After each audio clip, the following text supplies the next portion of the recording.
Hello and welcome to the Video Game Dads podcast. This is episode 9. We are almost at double digits. Yeah. And they said we would never make it. No, we thought we would make it. We actually, after episode 3, we split up for a couple decades. Shane went solo. Then we decided to come back, but then all these hair bands and hair podcasts started making noise, and they were covering us. And we decided we wanted to go back, do some tribute band stuff. We started to do our podcast in some open bars. And then I can't keep going with this. Anyway, episode 9, we're almost at episode 10, guys. We have 3 hosts. My name is Ben. I'm Shane. And I'm Adam. And we are 3 guys in a basement that talk gaming, fatherhood, and everything in between. Thank you for joining us. We talk old games. We talk new games. Where can you find us, Adam? You can find us on Facebook. Yep. At facebook.com/videogamedads. Oh, okay. And now we're throwing it off. Now, where's the email? The email's videogamedads at Gmail. Yahoo. Yahoo. So what happened was, did you do that on purpose? Kinda. Okay. Damn. Yeah. We've always had Adam say the email, and we knew that would throw us off. So anyway, our email is at Yahoo. Videogamedads at Yahoo. Our Facebook is facebook.com/videogame. I should just do this. No, I'm just kidding. And then our Twitter, like anybody follows us on Twitter. No, we got like 50 strong people, 60 strong people. Our Twitter's strong. I like it. I like it. It's fun. Hey, and if you were on Twitter, you heard some news before this thing started of maybe a new band member. And that is at Video Game Dads, and that is our Twitter. So follow us, tweet at us, whatever is clever. So anyway, guys, this is it. We've got some good stuff, I think, to talk about this episode. Yeah, should be a good one. Yeah, so let's just go ahead and start it out with our video game book club. All right, and our video game book club, for those new, it is where we alternate between our listeners and ourselves, and we talk about a video game much like a book club where we pick a title, everybody plays it, we kind of play it together, then we come back and discuss it and talk about it while we're sipping some tea. Pinky's out. Pinky's out. Pinky's out. On the Jenny controller. That's right. Hey, it's just a way to get together and gossip. That's all we do. That's why we do it. We call it a video game book club, but really, no, actually, we do try to play the games, but you can play along too, or worst, at least try to maybe find or hunt the game, or after you hear about it, might want you to go see Entice you to Let's get it. Say, a month later you see it's just sitting there on the shelf and it's $3, and you're like, oh yeah, those guys, I forget their names, they said it, and we're gonna go pick it up. So that's the whole idea. So we're gonna have a listener pick at the end of this, but this time it was Shane. And Shane, we are on the Sega Genesis. We went through Nintendo. We're on to Sega Genesis, and listeners can, FYI, throw in anything from any system. You don't have to stick with what we're doing because you're kind of put in a pool to get picked. This time it was Shane. And Shane, what did you pick? I picked General Chaos, which is sort of a point-and-click strategy game. Not so much strategy, but... it's soft strategy. Yeah, soft strategy, I would say. So if that's a thing I just made up. I like it. I like it. But so it's sort of soft strategy. So you point and click. So you get a choice between characters. This is sort of the strategy part where it falls apart. Is you don't get to pick each individual person. They give you predetermined people on who you get to pick. So it's like predetermined teams. Yeah, predetermined teams, pretty much. So you get like machine gunner. Yeah. Sorry. So wait, where does this take place? What's the setting? Does it just even say? war. Just war. No, it's just war. So you got animated war. Yeah, General Chaos and General Havoc. So it's pretty much red versus blue. Okay. The Bloods versus the Crips. The commies versus the capitalists. Nice. Yeah, exactly. Yeah. Easy to tell primary colors on an old TV. I think that was the pick. But we could say that. And so and then you get to pick your team, and then you get to pick the battlefield. So some of them have a little bit of water. Some of them have different attributes to it. So can you pick love? Love is a battlefield, evidently. Okay, sorry. Go ahead. Settle down, Pat Benatar. I'm sure someone chuckled to themselves. Go ahead. So you get to pick them, and then you start fighting each other. So basically, it's just a point and click, and then you fight each other. And you can press an action button to shoot people also. So when you point to click to a certain area, you could get them closer to the other person so they could hit. So like machine guns, sort of like mid range. Okay, so you want to get them within a vicinity or proximity, depending on the person, like based on their weapon. Yeah, okay. Based on their weapon. Like bazooka shoots longer. There's a dynamite guy. There's grenade guy. Kamikaze? Any of them like kamikaze themselves or no? Is that a thing? Not really. I mean, there's like melee people. I can't remember what the individual names for all of them are, but yeah. And if you go through the tutorial on it, each one of the types of characters has a like a range. Yeah, range. Each one of them has a certain shooting distance and a certain accuracy. But those are random. You don't get to pick them, right? Is that what you guys said? Well, no, it's by like class. Okay. Class. They call them like battle. I can't remember the names of them. One of them's like a launcher. I mean, they're all like hokey names. Yeah. So they try to mix them up. There's like pretty a machine gunner. Yeah, machine gunner. I always try to pick machine gunner because that's my favorite. So you can pick between those, but so then you just keep going and you try to take over the whole battlefield. There's probably like 8 spots on it, I would say. Nice. But there is a problem with the game, which I'll point out, is it's sort of unfair at times. So if you get close to a person, you start fist fighting, and then everything stops, and you're fist fighting with each other. And everything stops, so you start fighting, but sometimes you'll kick the guy's butt, but then all of a sudden he'll fall down and they'll shoot you in the stomach, and if your energy's low, you'll die. Yeah, there's no determining that. Yeah, it's a little weird the way that it's sort of like when you get into one of these fights, like it basically happens when two people from opposing teams get close to each other. Yeah, and then if you get too close, kind of like Blades of Steel when two guys fight. It is, and so you can punch, kick, and block. It's all in the mind. Yeah, it's all in the mind. But yeah, so you can do those 3 moves, but literally everyone else. So there's what 5 or 6 characters on either team. Yep. And so all the other characters just stop doing what they're doing, and they're just and we're going to watch these guys kick each other's asses. Yep, exactly. They just sort of stop what they're doing, and they all kind of just watch the fight. That's cool. And then so you fight, and it actually even the health and everything changes because there's the bars for health, so you know who's winning for health across the top.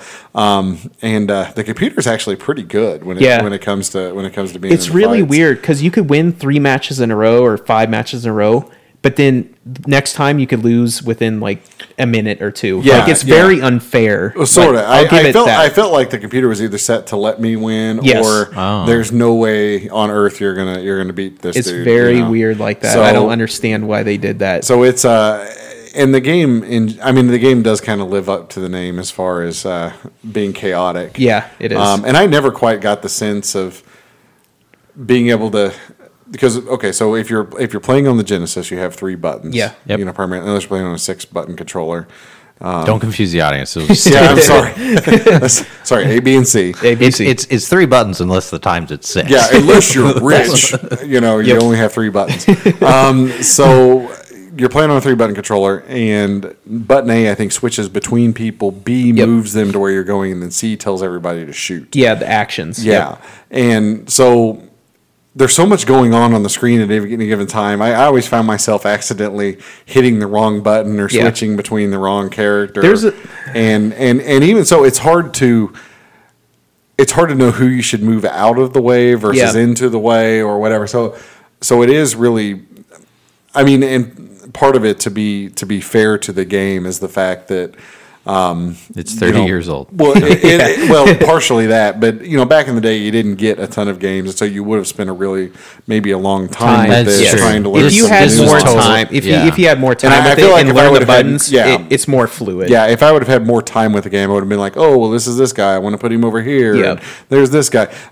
Basically, the way I played it was like, storming the beach at Normandy. Yeah, just run them on the other side and start pressing C like crazy and start fighting. Just try to overrun everybody. And I know that's probably not the best strategy. So that's why you picked it, Shane, right? You used to do that. You played this like a lot, right? Yes, I played this a lot. So I lived in a small town, and we lived out in the country at this time with my dad. And so I go to Abilene, Kansas, middle of nowhere, and they had a rental shop. And this was one of the Sega games. I rented this game probably 10 times. Gotcha. So never owned it. I rented it 10 times, like easy. Just loved it. And so you found you got better and better. Better and better, yeah. And it's a weird strategy. It's not like a true strategy, but it is because you have a mid-range person, you have a long-range person, But the only thing with it is unfair at times. That's sort of I mean, it's sort of admirable for what it was trying to do. It was trying to do, and it looks good. I really like it. Looks good. So we'll get to some positive stuff. Like seeing it. I saw it kind of today for the first time. I've been a little predisposed. We'll get to that later. Why I've been a little busy. This is one time I didn't take a gander at any of it till now. But I thought it looked really good. Yeah. I thought you can tell what's going on. Yeah. And I liked that the animations of the characters were kind of cartoony. Like yes. when a guy gets shot in the stomach, I could tell, like unlike other games where you're like, what just happened? He looked like he was making a muffin when he's supposed to be ice skate. Just weird stuff. But like, no, that guy looked like he got shot in the stomach. It's a Sega Genesis game, so that's cool. It's got solid graphics, but then it has a sense of humor also. Like sort of. When you hit a person with like the flamethrower, I mean, you light them on fire, they turn to bones, and if they're low enough, they'll turn to bones and just fall. It's sort of Looney Tunes-esque. Violence is fun, death, and then like sometimes your gun will just jam for no reason. Like machine gunner just jams, and you're like, oh man. And then if you take the flamethrower in the water, you come out there and he starts blowing bubbles. Sure. I mean, that's really. The simplest thing to say is that that's highly realistic. Yeah. This game happens to do what Nintendo don't. Yeah. There were no flamethrower deaths. That's true. What's the equivalent over there on Nintendo? Yeah. You jumping on a dinosaur and throw him down a pit so you can jump slightly farther. I mean, that's right. It was sort of. I mean, there wasn't too many games like it. I mean, there wasn't too many point and clicks on Sega. Yeah, there's really not. I mean, this game really feels like it was trying to do something. It sort of belongs on a computer, from the time. Absolutely. And granted, I don't have any real experience with the Amiga or a lot of the home computer type gaming systems, like Commodore, that sort of thing. But this almost feels like it would have been really at home on a home computer gaming. It probably would have been. Setup, it probably would have been really great. But yeah, I mean, for what it was trying to do, it's like I said, it's kind of admirable. I mean, if you can think of like a really primitive version of even like StarCraft minus all of the building and research, or like a Steel Battalion type of deal. It's got a sort of like a sense of humor, like Steel Battalion in a way, like for GameCube, I would say, type of deal. But I don't know. It's to me a really hidden gem on the Sega Genesis. And by Steel Battalion, you just so nobody destroys their stereo, you're talking about Battalion Wars, I think, for GameCube. Oh yeah, sorry, Battalion Wars. Yep, sorry. Just for I remixed it. So, Steel Battalion Wars, really close. Remix. So how much does this game run ish? What we look at, about 30? Yeah, it runs about $25, $25 to $30 for retail, complete. Complete, with the case, about $15 for the cart. Yeah, 15 cart. So yeah, and it's a tall cart, right? It's one of those big ones. Yeah, it's one of the big EA. Yeah, EA. So it's got the yellow tab on the side and stuff. Yeah, and it's weird that EA sort of made it too. So and the cover art's cool, isn't it? Like two guys yelling at each other. Two generals yelling at each other. That should be the name of like every other gaming podcast or something. Like that should be the picture. Yeah, a picture of them just we're gonna scream at each other. Yeah, it was developed. So it was published by EA, but it actually was developed by a developer called Game Refugee.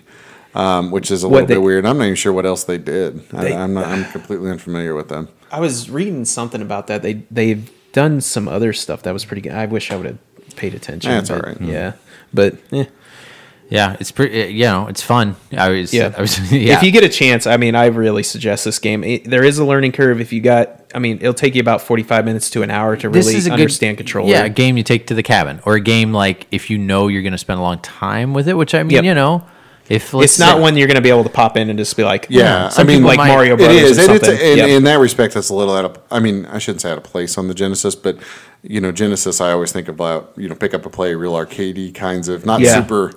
And maybe I shouldn't say not super deep games, but you know what I mean. The kind of game you can pick up, play in 10 or 15 or 20 minute bursts, kind of thing.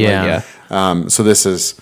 You can play this in that, but in short bursts, because any given round is actually really quick. But it does take some effort to get good at it. And the cool thing is too that they have, so you could do co-op with each other also. Okay. So you could be on the same team. We didn't get a chance to do this together, but you could have co-op on the same team, which is really fun. Okay. But really frustrating because you're like kick butt for 3 rounds and you get your butt kicked like the third, and you're like, that's BS. No way. Yeah. Gotcha. But then you could go against each other, and then there's a tutorial mode, which they just teach you on how to do. So, yeah, which I skipped, which maybe don't skip if it's the first time playing it, play the tutorial mode. Yeah, a little tutorial. Yeah, good. Okay, all right. Well, that was our video game book club pick by Shane, and we have gone through the Genesis, right? You went with Shinobi. Yep. I went with Eternal Champions. Yep. Slash also the Sega CD, and if you have one or the other, do that version. And then we have General Chaos. So these are definitely not Sonic. Sonic's great. Sonic Spinball is great.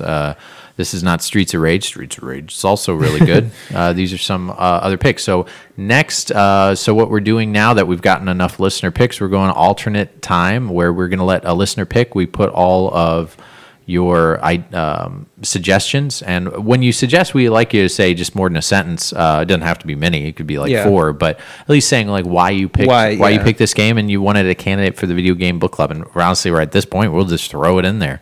Unless maybe it's something that is like Sonic 2 or something like that. Then we might ask you to say like, do you have another one or something? So that would be the only reason we would pick it. But so far, you guys have been great, and all your suggestions have been good. I know there's been some gems that people have been throwing at us that I haven't got a chance to play, and it's really awesome. That's the whole point. I appreciate it. And we're learning a lot about it. Like Shane picked General Chaos and friggin' Friday the 13th so far. How random is that? Huh? I'm picking some turds, but, So we had one more listener's suggestion for the pick. Are you looking up that right now? I am. So this came from Larry. Okay. And Larry says that his video game book club pick is Dragon Spirit on the NES. Fantastic music, great shooter. It's not too difficult. It has decent graphics, fun bosses, and it's pretty inexpensive, which we like. Yes. And it's often not talked about, so I think he's kind of saying it's a hidden gem. Cool. Who made that one? I'm trying to think. Is that a Bandai? Is it Bandai? It's yes, it's Japanese. It is a Japanese company. Yeah, I'm not sure honestly. New to me. But I've played it a long time ago, and I've certainly seen videos of it and things. But honestly, I want to say it's Bandai, but I'm not 100% sure on that. So, Adam, is there any way on your little app, can you tell what's in there? Can we go through, like, what all are the candidates real quick? Yeah, sure. So let's just check it, because it's been a while. Sure. So the candidates that we have left are Mickey Mania. Yep. Ooh. Maniac Mansion. Yep. San Francisco Rush. Ooh, yeah. Harrier. Nice. Altered Space. Altered Space for the Game Boy, yep. Yep, and Dragon Spirit. Okay, good. So, yeah, that's a good randomization. And we're thinking about, too, maybe next time, if you've been on the list for a while, we might give you an extra ticket. An extra ticket in there in the randomizer, so maybe you get picked. I've got a golden tick. Yeah, I don't know. You know what I mean? Like, we don't want anybody picked last on kickball. Yeah. We've all been there. Actually, I haven't. I always got picked about middle. I was picked last every time. See, yeah, so he knows. And it hurts. That's why I play so many games. I was number one.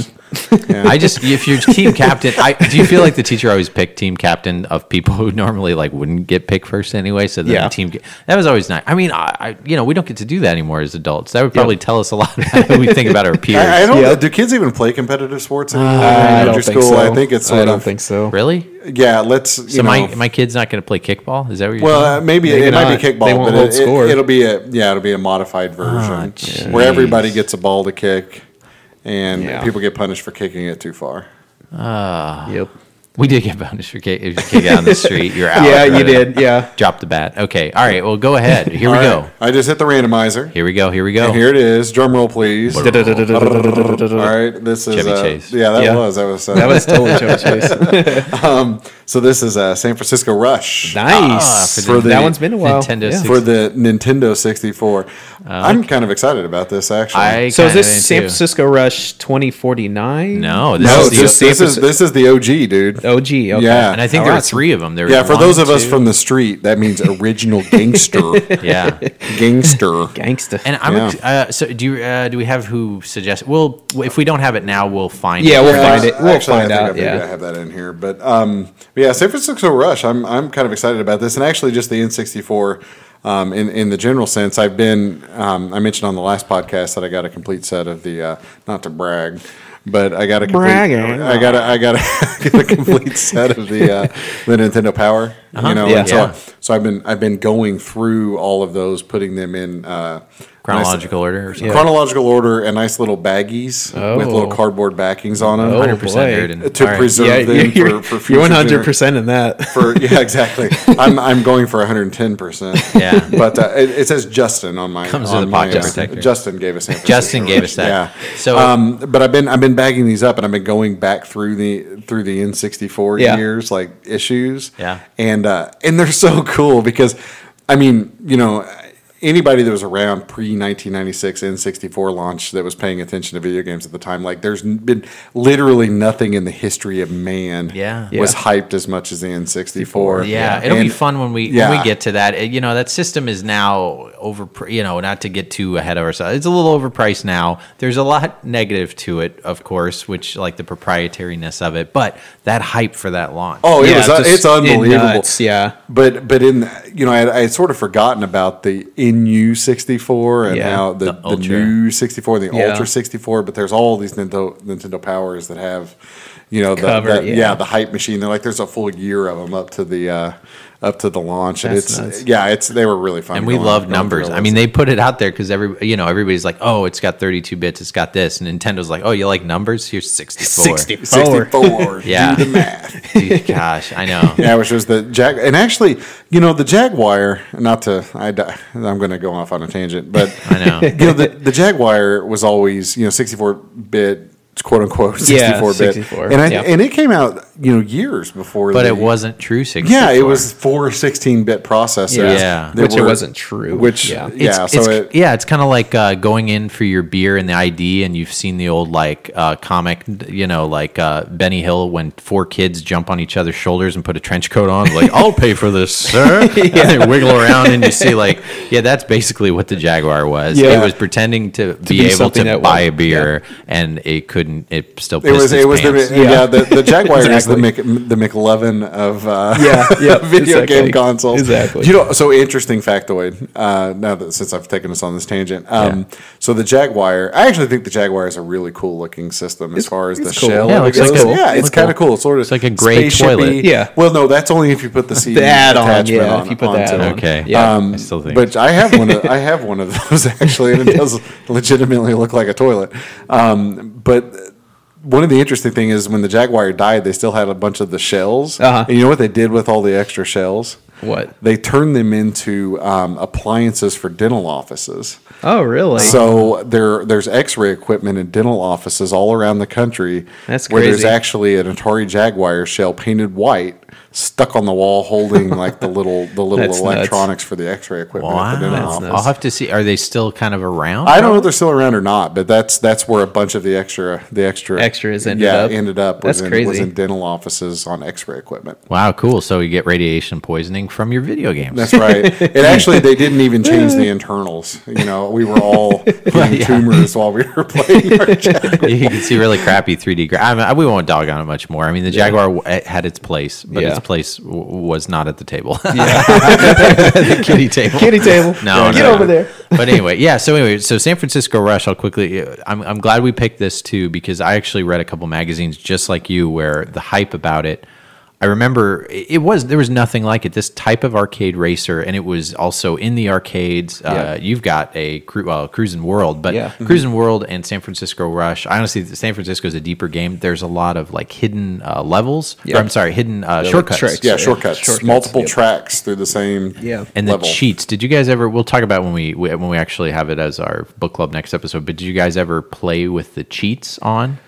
Yeah, you could have unlimited nitro and stuff like that. The best one was. Is this a Midway game? This is a Midway game. Yeah. All of the Midway games around this time had the best cheats. Yeah. And they were so good. The best one for that game was Low Gravity. Because you know how you can do stunts in that game, almost accidental stunts. You would basically make it so you would have a time trial, so you wouldn't get kicked out. I love that about racing games, that you get to just keep driving and do what you want and drive around, see what happens when you smash into walls. If you turned on Low Gravity and you got going really, really fast, it felt like you were a kid on your bike, hitting a ramp because we would count the flips, and it would be like 100, 200 flips. And if you land on your top, you're fine. If you land on your roof, you're done. You instantly blow up. So I don't know. We'll see how it ages, but that's going to be our pick for the video game book club. San Francisco Rush, that's our listener pick for the Nintendo 64. Sweet. So moving on to things that are a little bit more important perhaps than video games. Maybe more important than video games. Sure. Sure. Benjamin has some important news or some new things that are going on. Sure. Well, if you've been following the podcast, I've been the only illegitimate father. Yeah. You had your half badge. Yeah, I had my half badge because there's something cooking in the microwave, and it's finally out. So due date was like the 23rd. Decided to come 5 days late. Yep. Decided to come on my birthday. Your birthday. That's awesome. So that worked out. That's kind of what we were kind of wanting. It turns out we're happy because that was a good amount of time to cook, but we're glad he didn't cook any longer in there. So we ended up going to kind of be induced. So I don't know if you guys have ever been into that. It's just where they give the Pitocin, and they also gave something called Cervex the day before. But basically, we went in knowing that it could be that day, that night before. And that was a good way to do it because then I could tell my job, and I was able to know like 2-3 days in advance. I did my handoff for my stuff, and said, see you later, see you in 3 weeks. And then we went in Monday night. The door was closed, as we say. There was just no way a baby was coming initially. And then it started, and then some contractions started, and labor started, and those who don't know, it's like random. Who knows how long it's going to last? How long is your wifey labor? We had to have C-section because we had failure to progress. So that's right. So you guys went to a certain point. So we went as long as we could. Yeah. So it's all about the dilation of you want to get to 10. That's an easy number to get to. 10. You want to get to 10. No earlier. 10 is where they start pushing, and then you have the kid. Labor is all before that, where you get the contractions. I know this all sounds like, but when you actually see it all kind of is awesome and makes sense. The whole body physiology stuff. So anyway, we go in. She's starting. We get the epidural. Thank God. Yes. And good call. She was about an hour, and she was like, "Thank God." Afterwards, she was like, "I don't know how women do it." Like without the epidural. My sister did it, and I'm like, "I don't even know." My sister had like huge. My best friend's wife's. None of her kids. They have 4 kids, and did none of them. We heard people doing it that way. Like in the next room, you hear them down the hall. Why? Wow. You gangsta if you do that. Oh yeah, no man. Take advantage of modern technology. Yes, do that. Luckily, when we got the evidence, we were evident. So the night before, nobody's in there making a baby on our unit, on our floor, and then sorry, you know what I mean. So far as you know. Yeah. So the next day there was like 12 couples in there, like a ton. Boy. Like everybody's gonna decides to have a kid on my birthday. There was like a snowstorm. Something on a day. So something that kind of was a kink in the works early on when Laura got to a 3, and they came in and checked her, and they said, you got many, many hours left. We were in there for a while. She just had her epidural. She was relaxing finally. When she got her epidural, it was like she was fine. Like nothing, the contractions would happen. They keep the monitor on. And I was going to go get lunch, which down the road. And even the midwife and everybody else, go get lunch. We've been here already like 36 hours. Laura's going to fall asleep. And we go in. Her sister's with her.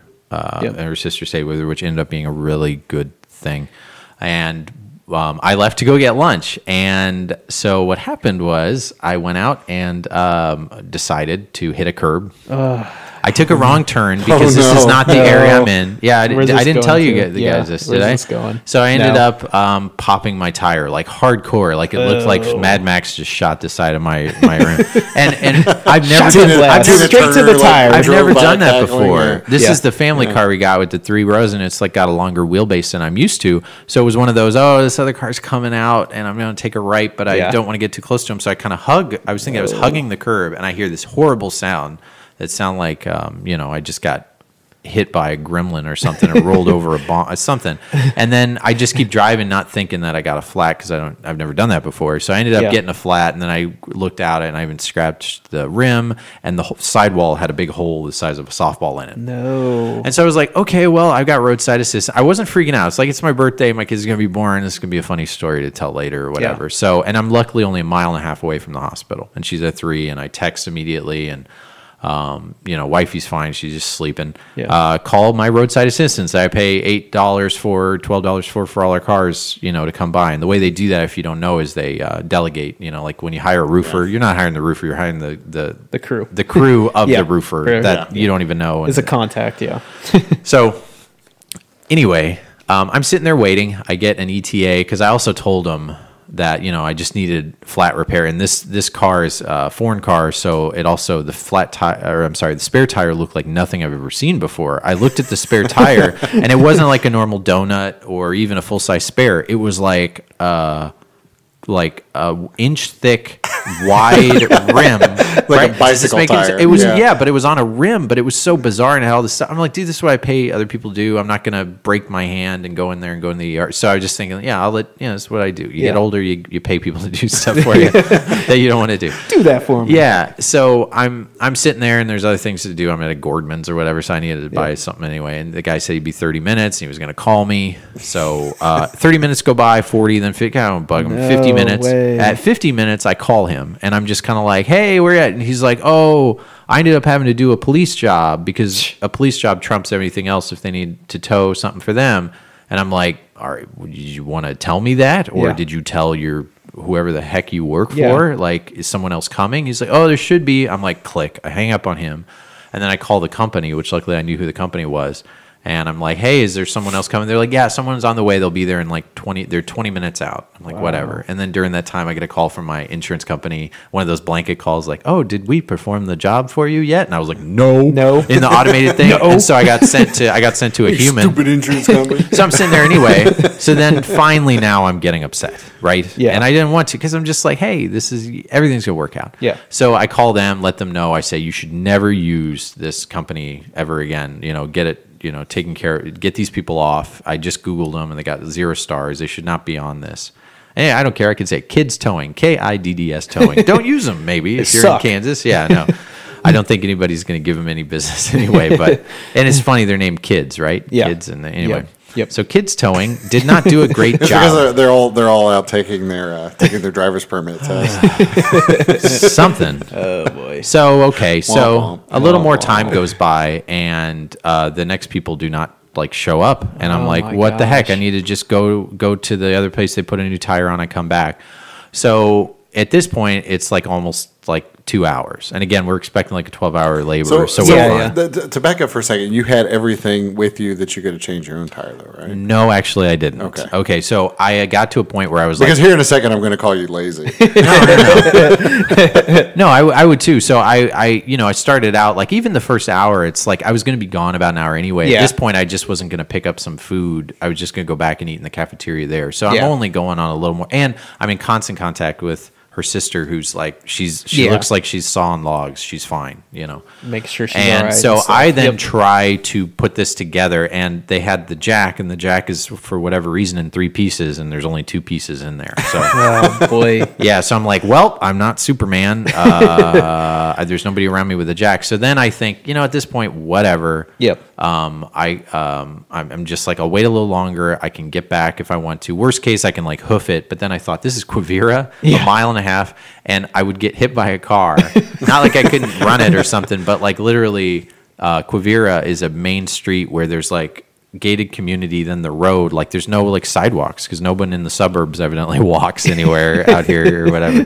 So here's not Colorado. I know, I gotta keep this moving. So sister calls me and texts me. She's like, she's at a 7. Oh boy. And I you better get there. Instantly freaked out. I was like, come get me right now. And then I also thought, oh, Uber, I'm gonna get a freaking Uber. Yeah. So, and I'm like, I'm going to get both and see who comes first. And luckily she came over lightning speed. But while I'm calling the Uber said it's 3 minutes away. I'm like, perfect. But then I say my destination, which you guys can maybe think ahead of where I'm going with this. Yeah. I'm a mile and a half away. All of a sudden, no drivers want to drive someone a mile. And I wanted to put in the Uber thing, I will throw money at you. Yeah. I will give you triple word score, whatever you want. I'll give you all the money in my thing. Just get me the.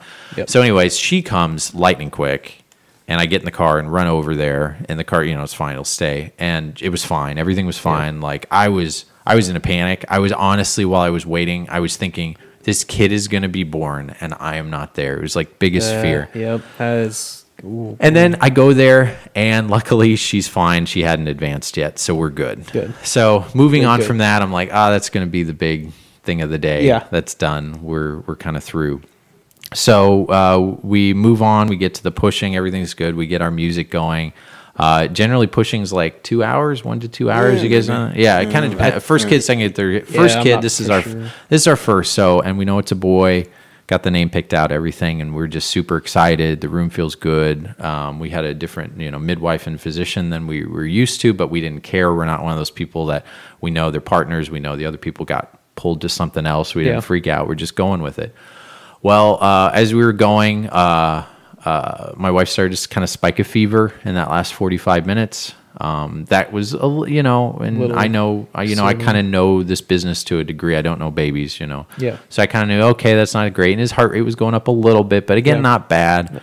So everything was just kind of slightly off cue. Yep. And then we get near the end, and even the midwife there in the hospital was like, we with his heart rate going up and her kind of temperature going up, we better move this along as best we can, get some pushing. And the pushing part, man, that's intense.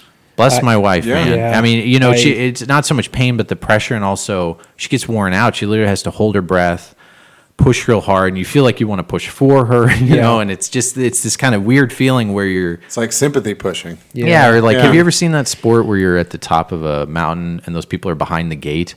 Not the horses, but like the skiers. Oh, yeah. And they're behind, and then and you see them before, and you could just like feel the adrenaline going, and that's kind of what it feels like. You want to be able to do something and help. Yeah, help out. But she did great, and so out he came, and I tell you, I'll be transparent with everybody and our listeners, and this is kind of cathartic for me. It was the scariest thing in my life that I ever dealt with. I told you guys kind of later. Yeah. He popped out, and I instantly read the room, and something wasn't right. I didn't know what. The first thing was like meconium is something where the kid has this kind of inner digestive system. It's supposed to stay in the kid, and if it comes out, it can cause some issues. So the meconium came out and was in the fluid, and the risk for that is you can bleed it, and that's why she was getting kind of an infection while he was coming out. And he came out, and we want to do what we call like skin to skin, where they put the kid on your chest, and they can they cut the cord. And when he came out, he was really pale, but I could tell he was kind of covered in like a little bit of brown. I could see that he had hair, but as soon as she put him on the stomach, like the face of the midwife was like, "Oh, there's meconium. Did you see it? No one saw it." Most of the time, you can see this coming, and then you can deal with this approach. So it kind of was one of the things where 90% of it was normal. And then that last part wasn't. So he came out, and he wasn't breathing. Yeah.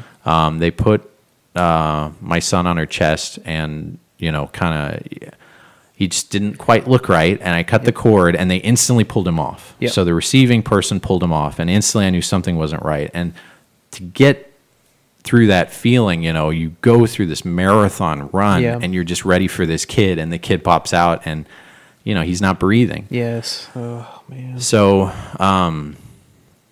They bring him to the warmer, and the other side of it was my wife was kind of bleeding a little more than usual, and I saw the midwife working pretty well. Like, she was knowing what she was doing. She was going in and fixing things, but I was just in this weird moment where I've got my kid over there. I know he's not breathing right now, and I've got my wife not doing well, and she's starting.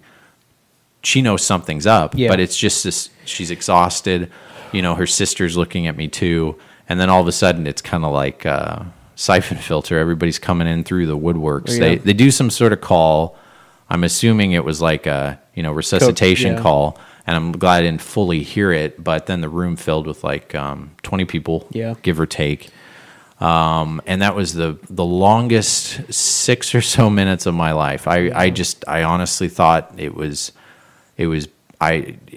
I thought that we wouldn't get to know this guy. Yeah, I can't even imagine, man. I can't even imagine. So they put him on the table, no noise, and I instantly was going into mode of, okay, we're going to need to, hire a therapist. Like I was in just such a, I feel so bad for my wife. Yeah. I didn't even get to know this kid. I thought he was gone. Yeah. But I'm better now. I can even say this story without crying. Who knows if I get through it all, but we'll see. But there was a lot of that, of course, at first. So 6 minutes pass or so, and I'm reading the faces, and a couple of the faces aren't, they're working. I could tell they're trying to bag them. I didn't see any compressions happen. But the problem was they couldn't bag him because of the meconium.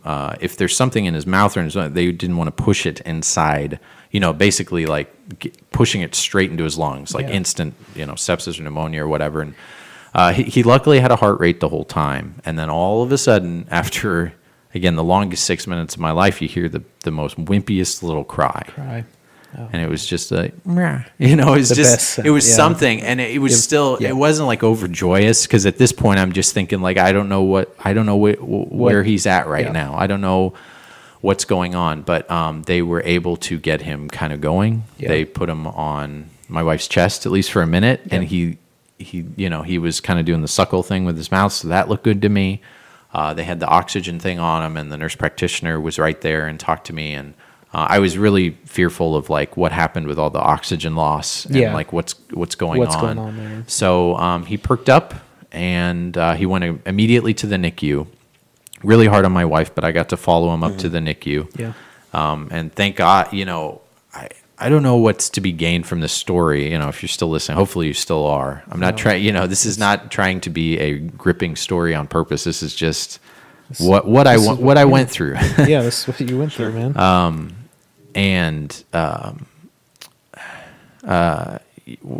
they brought him up, I got to go, but my wife didn't. Yeah. And when I went up there, thank God, he looked good. Yeah. He started to pink up. He had a full head of blonde hair. He does. Yes. He had good weight. And they told me, really now the fears we have is pneumonia, and then also they're going to have to run what's called blood gases, where they do. They basically do lab levels to see how much kind of bad air you got for the most part, right? And how off you are off center to kind of tell like how, if any, maybe some damage was done. Yeah. And that was then you had a waiting period of like 12 hours, which I already knew was coming. So I knew I wouldn't feel anything 100% positive till the morning. Yeah. And what was nice is I talked to all the nurses that were in there. They were all fabulous. Like we're going to get them all, whatever the hell it was. Yeah. They were all amazing, and everybody was throughout all those days we were there. And I got to bring Laura up there for, like, it wasn't until like 2 hours later. Yeah. But she finally got to go up there, and then it felt better because I saw my son, I saw my wife, and they were together, and all together.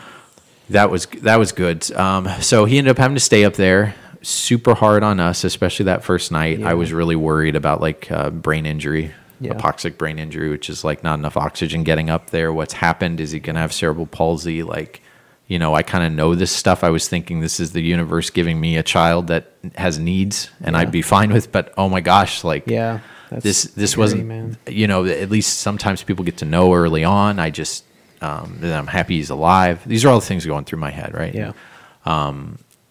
You feel for the other kids up there, because there was other like smaller kids in worse shape than he was. Actually the best looking kid up there, and that's a weird thing to say as something as positive, right? Because that means other kids aren't doing that well. But that at least made me know he's probably going to get better and pull through. Talked to the doctor. I grilled the pediatrician just about the lab levels and things. Sure. And he went from a certain number, but he bounced back really quick. And the fact that after 6 minutes he basically was turning to normal baby mode. They weren't able to get cord. I'm just glad he came out when he came out, because even the cord was like wimpy and leathery, like his umbilical. He was ready to come out. Yeah. So I'm glad he came out when he did. And that was really hard the next few days, because we couldn't see him. And there was a lot of that whole 6 minutes I kind of explained to you guys that luckily I somehow got through it, because I ran through it ahead on my drive here, and I started crying again. Yeah.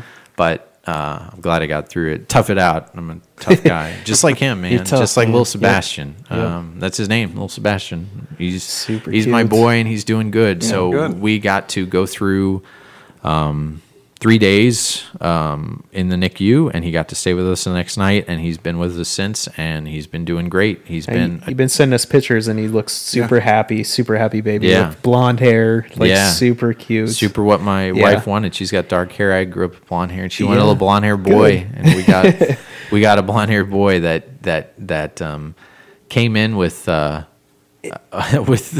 story, to say the least. That won't be the. That's a good. The kids. It's a whole nother thing. Yeah, he came in with a thunderstorm there. I mean, he came in with a story. Man. I will say something interesting was the fragility of it. Right, like he seemed so fragile, and then when he came out that way, I was kind of a mess at like even touching him. Yeah. I didn't want to touch him because I didn't love it, because I felt like I was going to mess something up. And of course it didn't help. He had cords coming out of everywhere, and he had IVs in his forehead and in both arms, and he was on fluids for the first few days. That didn't bother me. It was more just the fact that I feel like I don't want to mess anything up. So even changing the first diaper, babies twitch, right? Yeah. They just do these little twitches. Yeah. And when he would twitch, I would like fly back. What I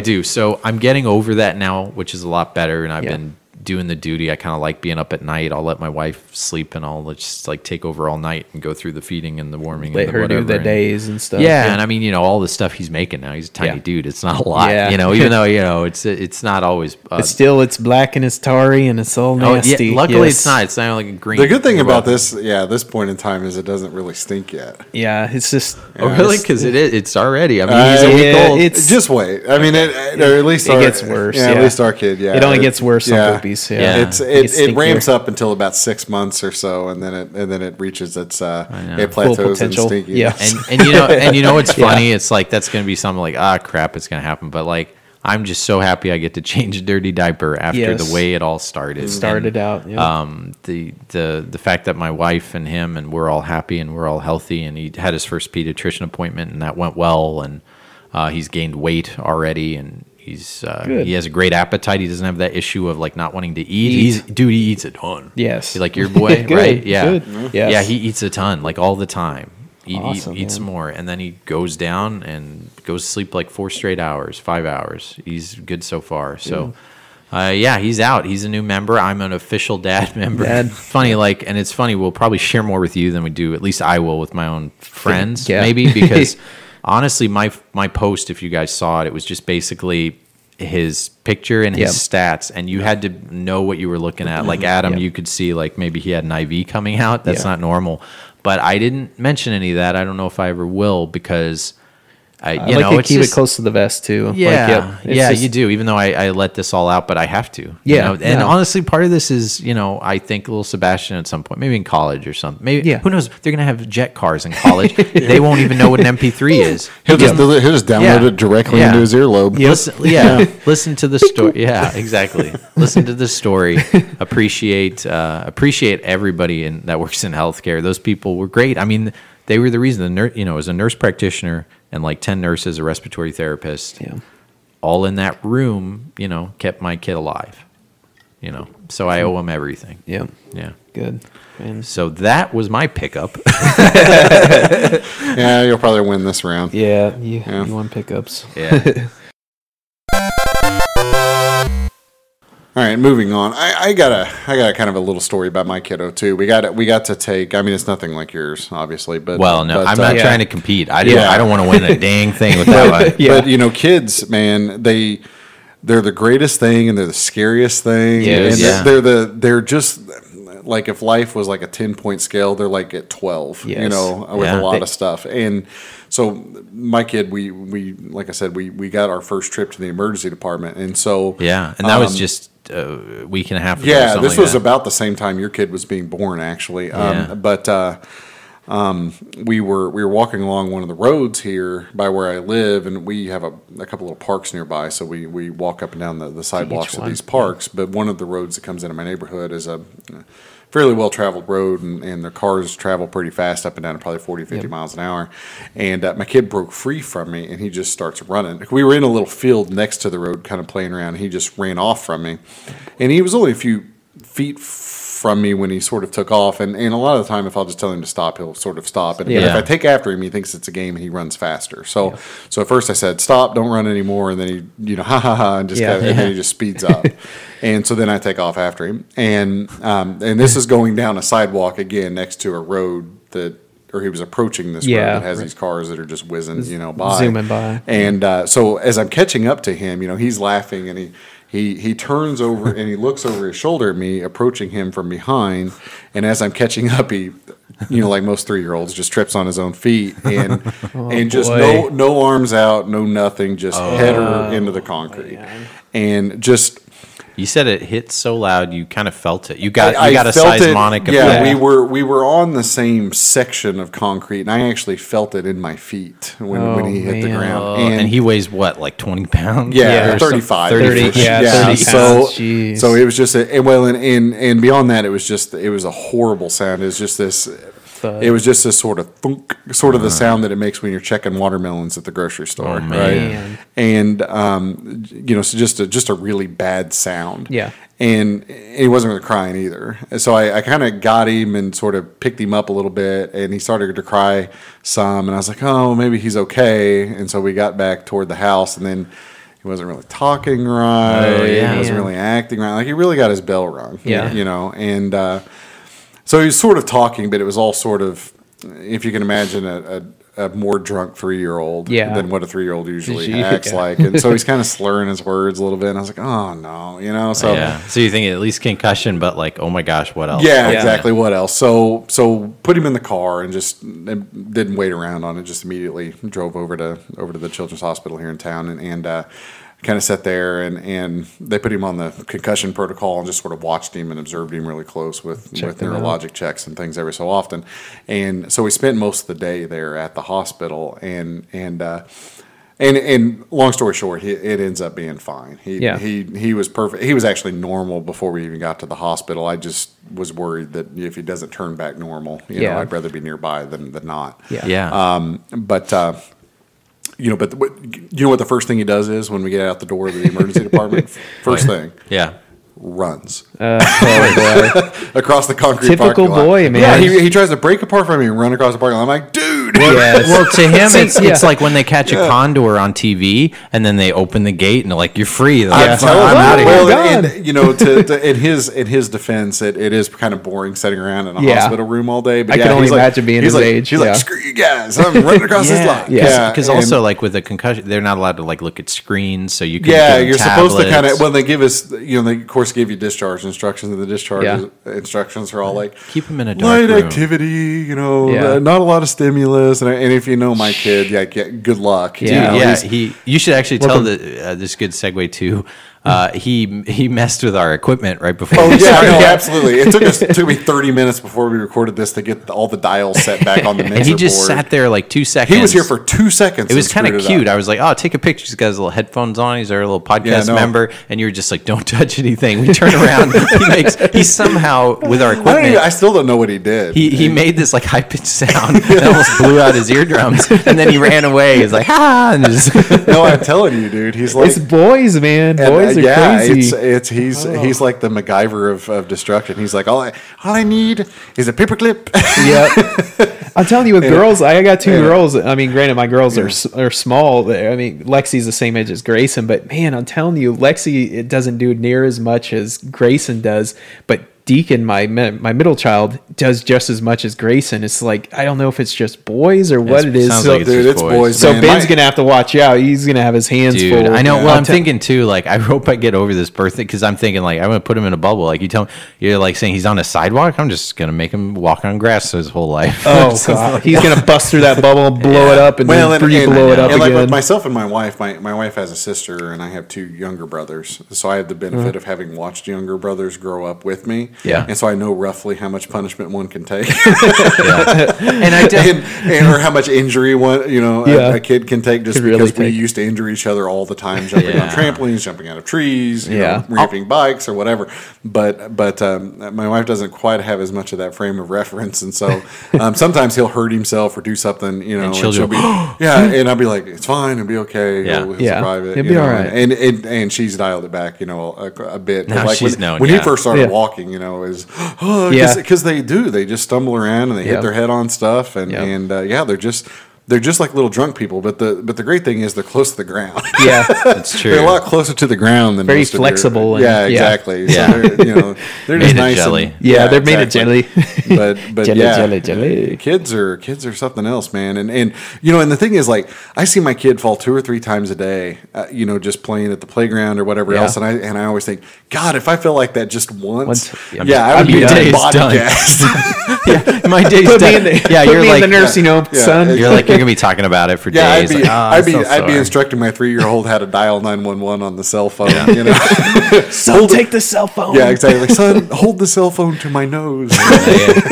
I'll bring you ibuprofen. But yeah, they just handle it like nothing, but I can still remember back when I was pretty young and the abuse that we put ourselves through, and it's like, if I did half that stuff now, I'd be laid up for a week. And I've already said before my kid was born, I do not want to be. I've seen Finding Nemo. Yeah. Right? Yeah. You don't want to be. Yeah, you don't want to keep him away because then he's going to go touch the butt. Yep. He's going to touch the boat. You guys need to see this movie if you don't know what I'm talking about. It's a great friggin' movie. Yeah. But he just shelters him too much and he goes out and then he gets into trouble and then the moral of the story is let him go figure itself out. But I don't want my kid, because I grew up with a mom for the most part, just my mom, my sister, and I didn't do all the rough stuff for the most part, and it's probably made me somewhat of a gentle soul now. It's propelled me to do what I do now, for a living. But, but I played baseball and that kind of stuff. But I wasn't the kid that like jumps off the thing. But I do kind of want a little fearlessness out of my boy, because that helps with all the other stuff when they grow up. Like, I want him to be first to raise his hand. I want him to say who wants to lead the line. Yeah. Let him do it, because that all helps when they get older and stuff. And I know I'm not going to make a Jason Bourne or something like that, or you never know, a president or something like. He's going to do what he does, but you want to find that fine line of parenting / don't like. Yeah, but you also don't want to be the weird non-GMO free range kid. We're not going to teach him anything and just let them figure out the world for themselves. So it's always hard to figure out. It's a weird line that you have to draw. Yeah. It's between being like too standing over the top of them telling them everything to do versus just not. We're just going to have a conversation about what you did, and then you're going to whittle something about your lesson. We're not going to do that. Exactly. I mean, fortunately, and every kid, just like anything else, every kid's got their own little person, and the personality shows up early. Yes. And my kid in general he's exceedingly determined. You don't have to encourage him to do things. Like you have to encourage him not to do things, versus some other kids that might be the opposite. Yeah. They've all got their good sides and their bad sides and their faults and their gifts and drawbacks, but it's hard, and you sit around at the end of the day thinking, boy, I tried to do as best I could. I'm not so sure how well that worked out. Yeah, and some days you just give up and give him a little Benadryl milk. Well, sort of. No.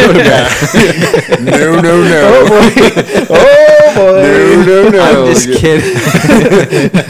Jokes and jokes.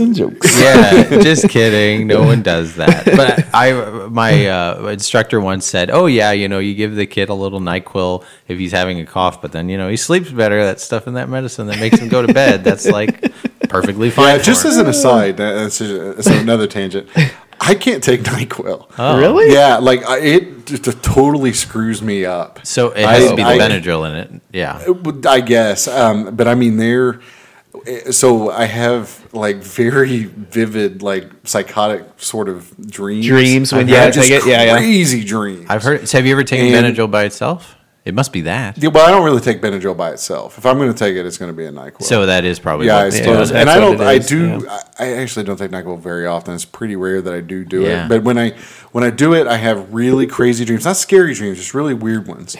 And then when but I'll also talk. I'll wake up in the middle of the night sort of talking in my sleep about stuff that doesn't make any sense. Right. And my wife will tell me the next day all the things I said. And I'll be like, that doesn't sound like me at all. And she's like, exactly. Don't take NyQuil. It's like you're sleeping with the enemy or something. Yeah. Like, who are you? That has to be weird. Yeah, well, when we were in college, there was it was not long after we were married, actually. I woke up in the middle of the night, and apparently I was doing, I actually woke up and was doing math problems, like chemistry problems and stuff in my sleep. But what I wrote out was unicorn plus puppy equals. So you thought you were a beautiful mind, but you were really just a phlebotomized. Yeah, that would happen to me. I'd been like, honey, you still suck at math. Yeah, no, seriously. It made no sense. She's like, I was trying to get you to go back to bed, and you just kept rambling on about equations that didn't make any sense, Dude, so boy, early ahead, don't ever take Ambien because I wouldn't be able to handle that stuff. That'll make. I've seen it before in front of me. Like if you're messed up on Benadryl, Ambien is something they warn like that will make you psychotic. I once saw an 80-year-old woman just go nuts, like a little church lady turn into like I'm running down the hall, just head spinning. Yeah. It's the funniest, not funniest thing. That's not the best way to put it. Yeah, but like I get it. So now we know what to slip in Adam's beer. This should not be at used a convention. For any future purpose. I kind of wouldn't. But it is. I don't. Like I said, I haven't had it in a long time, but I really don't take NyQuil unless I get to the point where I'm so stuffy. And it's not just NyQuil; it's like any of those kind of decongestants. But yeah, if I'm super stuffy, I'll take it. But otherwise, I just leave that stuff alone because it's not worth the it's not worth the trying to decipher my weird inner thoughts and my dreams the next day. Oh man. Well, something else we've gotten, I think we could talk about like, pickups, things like that. Yeah. But let's talk about something pretty big that you picked up that I want to talk about. We have a console release. Can we talk about that? A console release. Let's kind of, jump around. And if I have to go, I bless my wife. I got some time away. I've still got some time, but I might cut out a little early, much like Mr. Shane did last time. Yeah. I haven't listened to that episode. Was it good? It was good. Yeah. Fine. Good. Okay. Yeah. Yeah, but nothing like the three of us, best friends forever. Best we friends. just did a handshake Friends you guys is- couldn't see. friends We've got is- this special handshake that you guys can't. I'm just kidding. We don't do anything like that. But anyway, so there's the Switch, and The Switch. one of us has it right Yep. now, and two of us will like it. Oh yeah, I know. Yeah, I'm on my way to getting And then one. I won't, but I maybe will. I will down the road. I got to see it tonight. So tell us about your little Switch. you Yeah, switched. so I actually had pre-ordered two of them, one for myself and then one for a buddy, which went to Norm. But so I got the and one. he likes it. I've kind of heard. Yeah, and I've talked to him a couple times and see. So the thing that sucks though is, so it came out Friday, and then but I had two ordered, one from Target and one from GameStop. And GameStop's shipping ain't the greatest. It's not horrible, but it's also not super fast. Yeah. Well, let me rephrase that. It's fast if you pay extra for it. it. If you just do the I'm cheap and I'm not going to pay the like extra. GameStop. Okay. Yeah. So I just do regular shipping because I won't pay $30 there to ain't get no something point a to. couple of days earlier. No. But anywho, so I got the one with the colored Joy-Cons, and then I got the black kind of grayish one. I kept the black grayish one because I'm not a 3-year-old. And then Norm got the colored one because he is a 3-year-old. Yeah, you're welcome, Norm, if you're listening. But so I also had ordered 2 copies of Zelda. GameStop partially because you were forced to order it with a bundle. Yes. Yeah, that was kind of a weird thing. But I experienced this also. Yeah, so I had to get Zelda, the regular Zelda, but I also ordered the special edition big box Zelda. Yeah. There's 2 special editions. I got the lower of the special editions, which is still pretty cool. Yes. So I had that. So I also had the extra game, and then but Norm didn't want to wait to play the game because it wasn't going to be here till Monday. So he went and got a new game. So I got an extra game.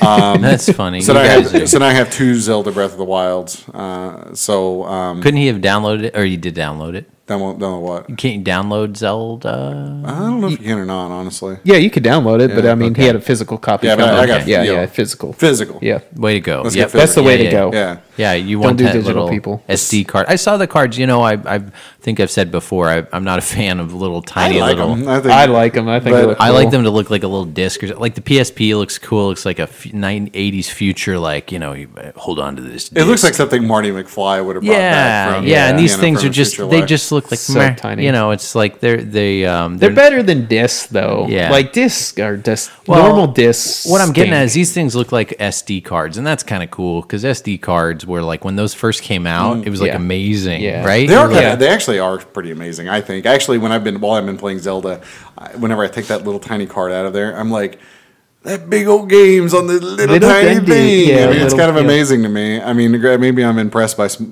not much. You're easily impressed. But I mean, you are wearing a Nintendo shirt right now. Well, I guess. But I mean, it literally weighs less than a penny, or about what a penny does, and it's got that game on it. I don't know, it's kind of weird. Cool, it's cool. Yeah. So your thoughts about it kind of in a whole. We'll go around. Yeah, I mean, I like it. I haven't played it much in the handheld mode. I've mostly been playing it on the television with the Pro Controller. Two games. You got 1-2 Switch. I got and 1-2 Switch and Zelda. Okay. Yeah. So I haven't really played much on 1-2 Switch, but we played it together some before we recorded. Yeah. But I've been really enjoying Zelda. At least Zelda's kind of a daunting game, and actually, and it doesn't hold your hand. You die a lot, and when it first starts out, it kind of gives you some general direction, but I was kind of skeptical of the idea of an open world Zelda. I was like, Nintendo open world might be quote unquote, air fingers. And it's funny, that sounds like perfectly up my alley. Like I'm excited to play it. But it really is. Like and even the task that it gives you early in the game, you're like, I don't think that I can do that. I don't think I have the abilities so you really have to. Well, they say you can go right to the end game. You can, but even the things that it asks you to do early in the game are really tough, and it's like, man, I don't know how I'm going to do that. And then you kind of find a way, and you die a few times, and you sort of learn by trial and error. But like just the simple, not even completing the task that they ask you to do, it's the getting to the task that they're asking you to do that's kind of the journey, I guess. And you kind of just by getting to the area that they're asking you to go to, you sort of feel some accomplishment along the way. Just getting so there. It's a strange. I don't know how else to describe it other than that. But it's less about the actual events in it than it is about the journey to the events. Yeah. If that makes sense. So in that sense, it kind of works really well as a game. I'm still kind of trying to wrap my head around it, and I still at first. Earlier on, I was kind of like, man, maybe there's a little bit too much running, maybe the world's too empty, or maybe am I going to get tired of trying to, because the game is just enormous. Yeah. But then they start, they give you the ability to ride a horse, and then you can start, you can transport yourself from one place to another, and so there's sort of fast travel and things that happens, and so it really is starting to get to where it's easy to navigate and doesn't, it's incrementalized enough that it doesn't feel too much. I sort of like that from what I've seen. I haven't played it at all, but from what I've seen, I mean, I watch a million YouTube videos because I'm super excited to get a Switch. Yeah, and I just want to see it. I want to see it, but to see like that you have to get to, it's not super filled with people. I sort of like that. It is. It makes sense. And you can if you're going to complain about that there's not enough stuff. But that makes sense from what it's going for. But there sort of is. And I mean, you'll sort of just be going around and there's just sort of these random little events that kind of happen around you. Mm-hmm. And you can choose to be a part of those and explore that if you want to, or go on to the next thing. Yeah. And then there's little things that you just find. Like I found a forest critter from one of the old Zelda games. I think they should have. See, I never even seen that. Yeah, and I've watched 20 YouTube it's like, videos. You can find more of us around. And I just found it because there was a hole in the ground and there happened to be a boulder setting on a hill, and I was like, oh, that hole looks about the same size as that boulder.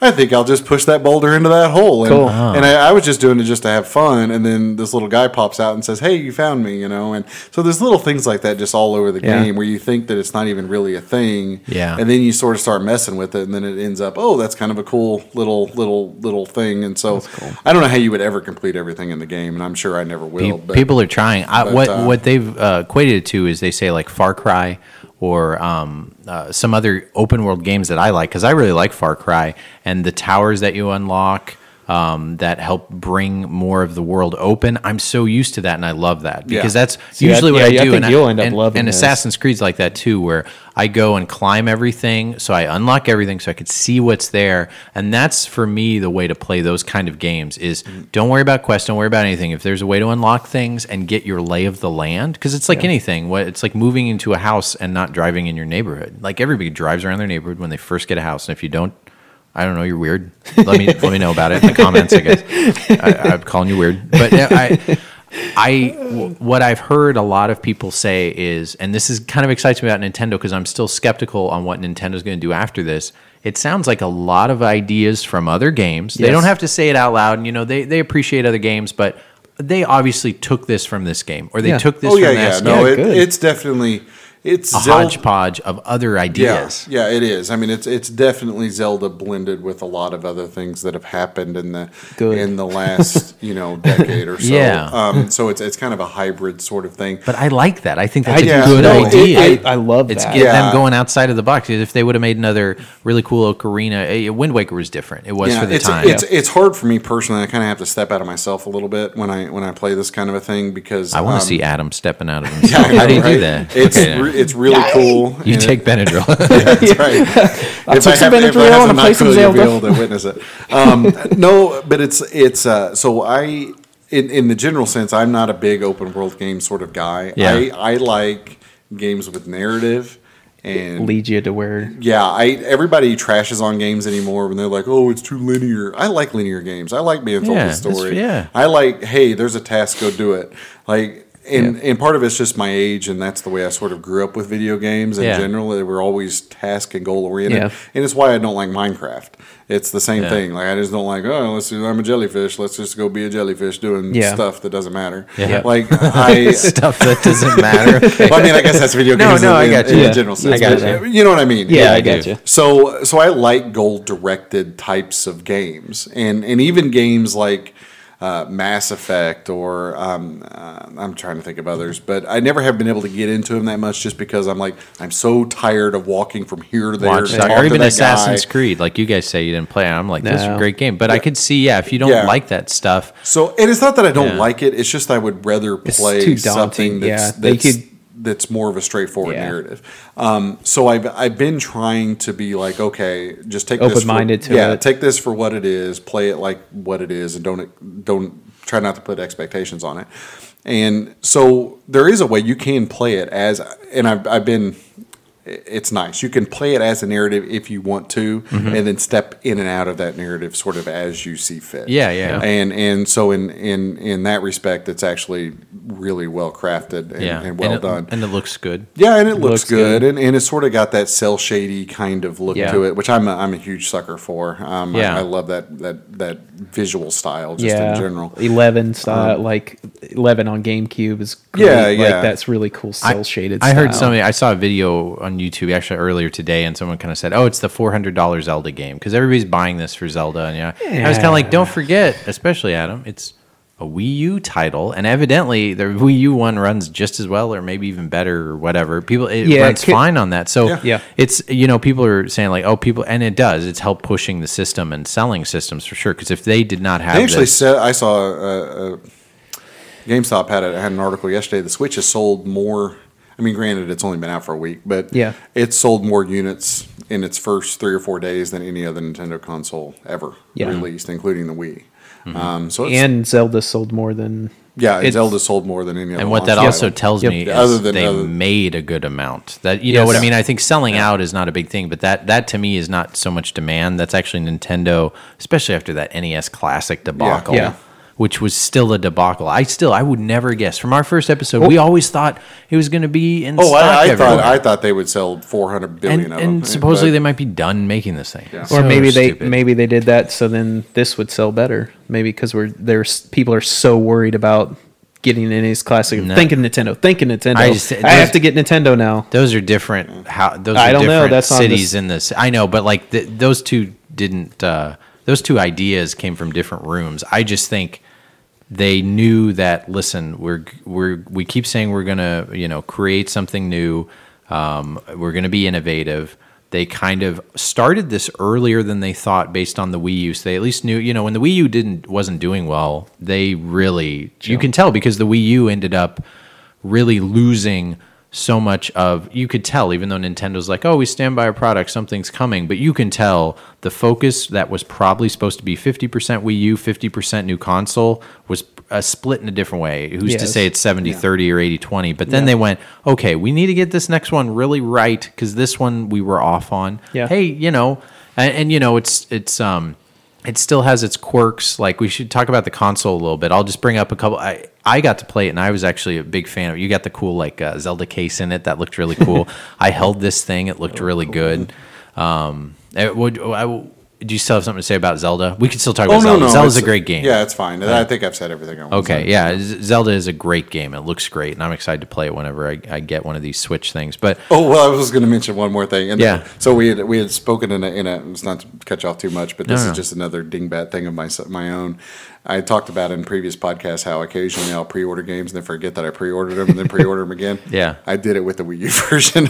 So I ordered the collector's edition of Zelda, a regular for the Switch, a regular version of Zelda for the Switch, and I have 2 Wii U copies. Oh boy! I've got this. I got 4 of these dudes. Oh boy! So Nintendo, you're welcome. Yeah, no kidding. You're welcome. Yeah, I'm not sure what I'm going to do with the extra Wii U. I have to have one of the Wii U copies for the Wii U collection. Yeah, well, you can always one open. You could return it. Yeah, so I'm not sure what I'm going to do with it. I may end up selling it or returning it. I've kind of been debating back and forth. It's the last Wii U game, so honestly, if you can sit on it, actually, it may not be the last Wii U game. Really? Supposedly, they're going to make so heads up. Just Dance 2017. No. It'll 2025. SingStar 82. Axiom Verge supposedly is going to have a physical release. Axiom Verge. Axiom Verge. Oh, okay. Which is a great game, actually. I played it on PS4. Yeah. But if it gets a physical release, it'll probably be the last Wii U game. Okay, very good. And then that'll be over. But even still, the last 20 games on a system, they're all going to shoot up in value. Yeah. So the hardware on this thing, I got to play it. I saw there's this video on YouTube that shows like a compilation of all the Switches that had like problems and issues. And I was like, and they're beeping and they're whatever. And it's just like any console, Shane, you pointed out, which is very true. Especially at launch. You ship. You ship a whole bunch of these. And of course, the way it's a handheld, there's some people are having issues with the straps and things. This thing is in multiple parts and we're going to see durability. Yeah. And what's great about this with the Video Game Dads podcast, especially the two of you, you're going to be going through this and you're going to say what breaks, if it breaks, what you like about it, what you don't, when you trial it a little bit more. But feeling it in my hands for the first time tonight, it was really neat. I didn't get a chance to because my hands are dirty. I got off a roof before I came here, so I didn't want to touch it. Yeah, Shane is Santa Claus, if you didn't know. He's always ho. He is. No, really, sorry, it's not that. Actually, he steals from people's things. He jumps down the tree. He was casing in black. Yeah. No, okay, yeah. He throws some roofs on. If you didn't figure that out, I just thought it'd be cool to make up a story about it because you're probably like, I'm on the dang roof. It says so. Yeah. But anyway, so I'm sure Adam appreciates you not smudging up his Switch. But since I got to play it, it felt really good. The little Joy-Cons are tiny, but the little straps they give you to put on it help out a little bit. Add a little girth. And Adam and I played 1-2 Switch. And I've seen a lot of videos of that. We haven't gone through it. I think, I kind of am sold on a drinking party game. At first, I'm like, we're not going to break that out in a party. But to be honest, that it would be really easy. Like I've got, those quiz games or Buzz or something. If you try to incorporate a video game, I've done it before. We got a couple down the street. We sometimes have little 4 people get together and we'll play some like trivia games. But this thing, you can whip this out and start playing a game in under a minute. Yeah. You can. It's actually amazing. And when like Zelda or 1-2 Switch, whatever cartridge you have in the system, when you put it to sleep. It literally, when you turn it on, wakes right up. You can be back in Zelda in like 5 seconds. Yeah. That's awesome. Yeah, I mean, it's so cool. And even if you were playing 1-2 Switch at a party, like, and you want to turn it off for a second, go do something, you hit the button, you're right back in the game. Like, there's no boot up, there's no, and the load times are just nothing because of the cartridge format. So and we played a couple. We played the draw game where you 2 guys, like, which if you've seen the videos, of that, it's and it's a big kind of party. It's funny because I'm looking Adam in the eye, and I don't think Adam and I have looked in the eye, even when we do this podcast. It was a little, they had a moment, people. It was a little creepy and uncomfortable. Well, because like I've looked in Adam's eyes, but I haven't looked at him for 20 seconds straight because you just don't do that because your body thinks like you're threatening the other person. I've never seen that deep into your soul before. I know. Don't I have beautiful eyes? I came back downstairs from going to the bathroom and I was like, whoa, guys. Well, anyway, so the Switch asks you to do that because it's not it's based on kind of feel. It'll tell you when to go and you hold up the Joy-Con and pretend to shoot each other. Ha death. But no, it's fun, and then it'll tell you what's neat is it shows you a replay of like how close you were. And one time, like I pulled the gun out and shot in the floor before I shot him, so that was really funny. But I actually like that. Of course, like everybody else says, that needed to be a really launch pack-in. Yes. That needed to be a pack-in. I think it will be at some point. I think it will too. Yeah. One thing though I've heard though, this is new, and I'm like, oh, okay, well let's see if they revise it. Let's hope they do. Ever since the PlayStation, you're gonna play some Metal Gear Solid. You're gonna play some Zelda. Your Switch breaks, you get a new one. Let's bring this save over to it. Do you know where I'm going? Yeah. You can't transfer a save because the save you can't put on your memory card. It stays on the internal hardware, the internal memory. And the internal memory, as some people know, is not that big. So then eventually you might have to make it. They're going to patch that out. Yeah, that's an easy patch though. Okay, yeah. They haven't said that yet. No, I'm just they saying. haven't. Yeah, it'll happen. Okay, that seems like an easy patch. I don't know. Yeah, I don't know. I hope it happens, but can we all agree that that's silly right now? Oh yeah, super silly. No, it is silly. It's dumb. Yeah, let's hope they fix it because absolutely. that's like such a big thing. Like eventually, you're going to want to move your stuff to something else. You don't want to make a decision to destroy Nintendo a save. historically is always super worried about homebrew and hacking and all that. And I bet it was just they wanted to get it out into the world and really make sure that they have an airtight data transfer protocol in their operating system and stuff before they.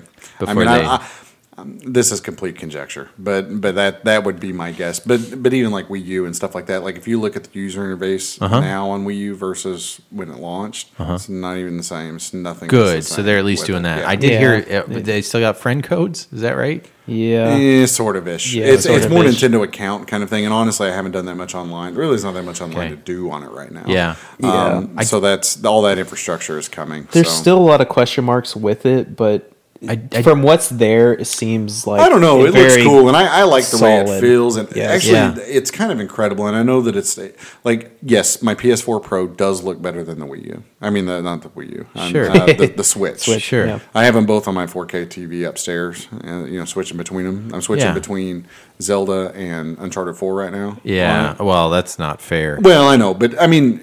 The PS4 does look better, but if you look at the Switch though, and you look at how just the tablet part of it, it is teeny. I mean, it's just nothing. That's the console, and that's the console, and it's doing that. That is, because that dock. Well, people have their problems with the dock, which supposedly they're going to revise and scratching. Yeah, they need to fix too. But that's why I'm going to get the revision, guys. but I don't know. I'm just kind of like, wow. I'm amazed that this little thing can do that. I think if you look at it as it's a handheld more than it is a home console, the thing is just I think if you just awesome. Look at it, if you look at it as a handheld, it is what it is. I think if you just it's a console and a handheld. It is. I've heard really that both. Too. Like look at it as a handheld, but that's my way of saying like, oh, it's okay if it's not as good. I think right now I would. Yeah, no, I agree. Yeah. It is a handheld, it is a console, but some people, they have that controller with it. You can leave it and it's hooked up into your TV. To some people out there, it's not going to be a handheld. It's but I kind of view it a little bit differently maybe than what Nintendo wants me to or what other people do, because most people are viewing it as a console that you can take with you. Yeah. I think of it more as a handheld that I could turn that you can plug onto your TV and continue playing on a larger screen. And because I have like a Vita and a PS TV, right? Yeah. So I do that. But I'm not somebody that's always dogging on, like, some of my favorite games are handheld games. I love the DS. I love the Game Boy Advance. I love the original Game Boy. Some of the most fun I've ever had with video games have been on handheld platforms, and some of my favorite games are on handheld platforms. Yeah. So I don't look at it being like, oh, well, it's mobile or it's handheld, so therefore it has to be inferior or bad. So I don't know. Maybe it's just a different way to look at those things. But I'm just super excited about the versatility about it. I think it's like when my daughter, because my daughter's having my youngest, she is not. How old sleeping. is she again? She's 8 months, so she's not sleeping well at all. Yeah, and so she sleeps for about an hour or two. So I can't run down to the basement and play video games. And I have the monitor, but it's still just a pain because I need to run upstairs, make a bottle, do everything. So with this, I could sort of set in the room on the tablet mode and sit there with a normal controller and watch the little screen and be able to play. It's just it seems very. I'll tell you guys, very up my alley right now. What I need, this is going to be great for traveling and moving around, and you can. I can take it right over to the in-laws. And even with my daughter, if she wants to pop in, we want to pop in Bomberman. I mean, my daughter can't play video games, but I could break off a Joy-Con, give it to her, and I'll take one, and we could sit there for 20 minutes and act like we're doing something, and she'll have the greatest time of her life. You're going to have to let us know. You're a fan of Bomberman. I have not heard good stuff about that. I've heard decent things. I've heard it's just a watered-down version. I mean, they say it's not bad. It's just not a $60 or $50 game. Yeah, and I think it's a $20 game. I think that's probably a fair assessment. Oh, so they're selling it for 20.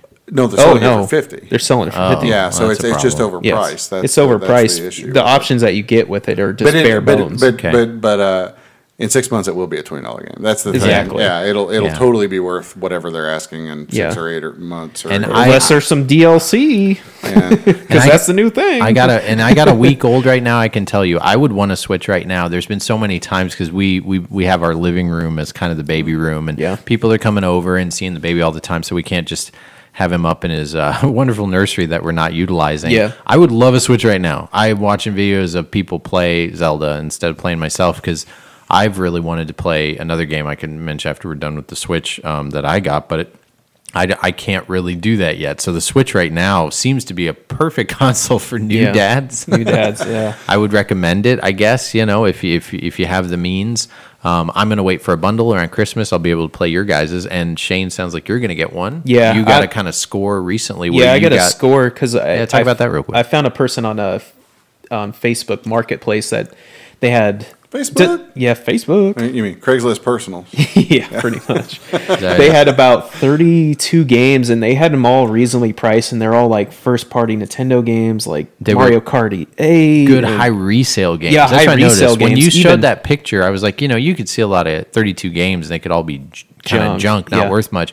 But you were showing some premium stuff. Yeah, like even like NHL 1 through 25. It was like PS4 stuff, Xbox One stuff. Xbox, and they had all this stuff for reasonably priced, like $5 or $10 games. And granted, GameStop doesn't give great trade in, but when they do the extra 50% boost, they're probably one of the best people to trade into when they do that extra 50%. Yeah. So if you hold on long enough and you do that 50%, so I took these, I ended up trading 26 of them out of the 32. A few were doubles, but they were good doubles, but you can't trade in at the same time. Yeah. Pro tip, but that you can't trade in at the same time. So just when you get a bunch of games, you can only do so many at a time. I didn't know that. Yeah. You can't do doubles.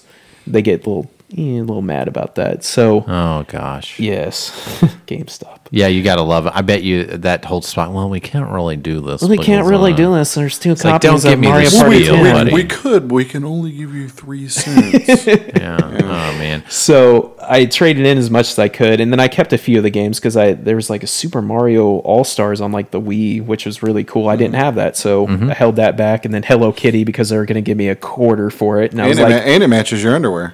Yeah, I was like, shut up. Yeah, no, shut up. You're like, Hello Kitty. They were only going to give me $20 for it. I'm only on level 2. Hello Kitty's the greatest thing ever. I'm keeping this one. It's funny. I would do a Hello Kitty voice, but does that talk? I don't even know. I don't even know anything about Hello Kitty. I just know it's really popular in like Asia and little girls like it. So I'm pretty ignorant towards. They were going to give me like a quarter for it, so I was like, I'm keeping that. So if I get a system, I could put that with the kiddos. system. And your my kids, so they might like it. Yeah. So I traded all that in. I ended up I spent $260, which is a lot of money for me. A lot of money. Well, yeah, it's a lot of money, but you knew what you were going to get. I knew what I was going to get. You doubled your money. I doubled my money, so I ended up getting $534 trade-in credit. Yeah. So essentially, I got a Switch for free. Yeah, $200. I spent $260, and I got a Switch with 2 games because like Adam had to do. You had to buy a bundle, so I bought a bundle because that's the way I could guarantee it right now that I could get a Switch the quickest way. That's the way they're all doing it. Yeah, everybody's doing it. So I got a Switch for $260, and I'm really happy about that. Just till it gets here, though, I'm just patiently waiting. Yeah, sweet, man. Yeah, and I mean, you got doubled your money or whatever. So that's just free money you got. It's free money. Yeah, exactly. And I didn't, I mean, to be clear, the Switch is not as good as the Wii U. Okay. You still love your Wii U. It's still pretty good. I mean, it's not nearly as cool as a console that has to have a tablet and a console. Yep. And you have to be within 5 feet of it Yeah. Well, and Adam gave don't me. Don't go to the bathroom with that. For the long-time listeners know this. I love to be able to say that because it's so convoluted. Yes. When people say, if you're a long-time listener, I've got a stick up my bottom. No, a long-time listeners know I have a complete Dreamcast collection, but it's kind of got an asterisk on it. And when I let Adam know that, he was like, we got to fix that. It was probably his OCD more than his giving heart, but we'll assume it's his giving heart. It was your birthday, man. It was my birthday. I did get, I will say, anybody's present's always going to be number 2. My wife's present was pretty good. She gave me a living person. Yeah. Give me the baby. But I have GigaWing 2, which is arguably, probably the most expensive game for the Dreamcast. Yeah, it's definitely one of them. I don't have it complete. I have the manual and the disc. I don't have the stupid back art. Stupid because I don't have it. And I was waiting for like an auction to come up for a back art, and you were able to track one down for me. Well, it's kind of crazy. You were telling me this, and then I was like, "Well, I'm going to check eBay or whatever." And I don't buy very much on eBay because it's hard to get good deals. But there was actually a case and a manual with the back art that was in really good shape on eBay for a pretty reasonable price. Yeah. I mean, granted, it's still expensive because it's rare and all that sort of thing. Yeah. And I don't have GigaWing 2, but it's a game I really want. Yeah. So I went ahead and bought it because I don't care if I have the back art for it or not. Yeah. So now I have the case and the manual. So now he needs the disc. And now it needs the disc, and so you get the back art. So that's awesome. Yeah. It's a win-win. That was a hookup for everybody. Yeah, that was awesome. Yeah, and and I tried to give you some Wii stuff. I tried to buy some Wii U stuff. I did it with like sunglasses on, and I had a trench coat so no one could see me buying any. Had to go down some weird alley. Yeah, you didn't want Crash Bandicoot to come smack you. Yeah, but I, some tood. A little tip for tat. I found a couple things that I thought you'd like, so I was like, oh, you might like that because no, those things are wicked cool. I got to figure out how to hang them up. Yeah, big kind of a Wii. I don't know. It's made of plexi, sort of plastic. Yeah, and a button that says, "Ask me about the Wii U." Ask me about the Wii U. So it's a big Wii U sign, big plexiglass Wii U sign, and a button that says, "Ask me about the Wii U." I can tell you all about the Wii U. Yeah. Yeah, everybody's going to make a terrible mistake when they read your button out loud. That's a button you don't wear. That's a button. Where should we start? Here, I have this foldable chair that you can sit in right now. Exactly. Let's start with its conception. Well, tablets were a thing. Nintendo thought, let's make a Fisher-Price tablet. Yeah, and then you could play golf on top of the tablet. Oh wait, let's not. But let's say a video of it. No, sorry.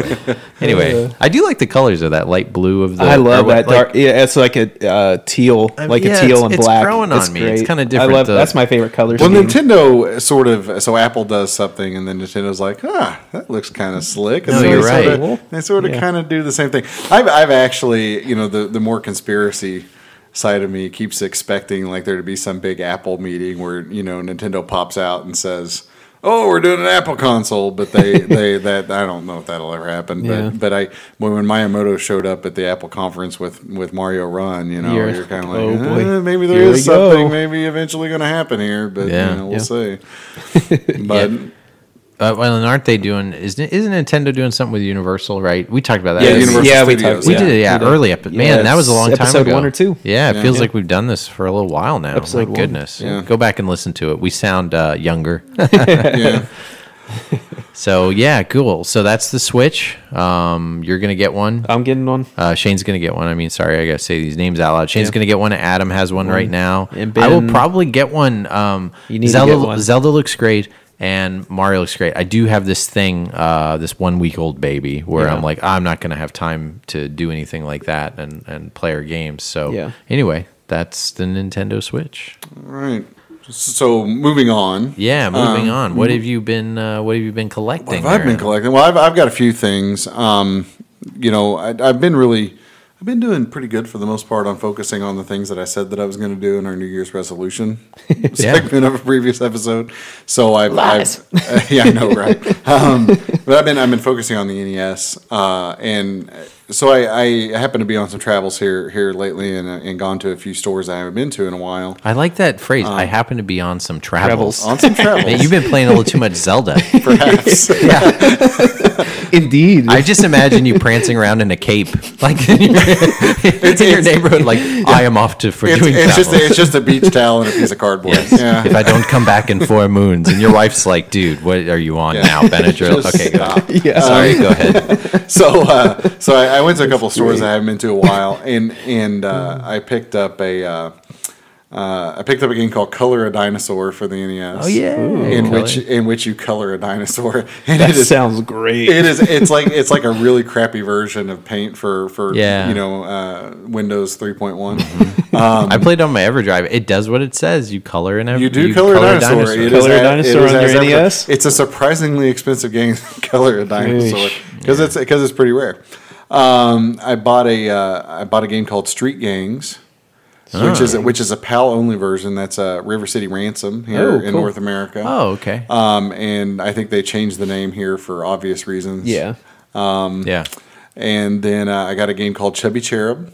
Nice. Yeah, which is a Bandai game featuring. How is that one? Is it actually a decent game? I haven't gotten to play it yet. Okay. Supposedly it is somewhat decent. Okay.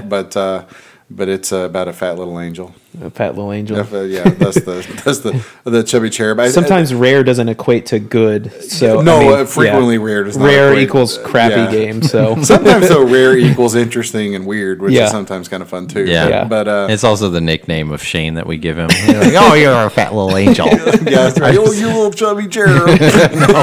Shut your mouth. Shut your mouth when you talk to me. No, and the funny joke is Shane is easily in the best shape of the three of us. So we like to. Yeah, we're just one of those guys. We're like, no, you are, man. Oh man, yeah. I remember I'm looking down at my gut right now. Oh yeah, well, dude, I mean, whatever. I remember. I'll give you some props. First time I met Shane, I showed up at your house and I was like, dude, this dude's like freaking built like a brick wall or whatever. Yeah, like, that was the meth. That was the meth phase. Yeah, that's when he was in heavy trigger. Yeah, meth will make you like a piece of beef jerky. No, it did. I was like, well, us nerds, us gamer nerds, the gaming maybe takes from physical fitness at some point. But I was like, oh man, Shane looks like a normal dude. I already like this guy.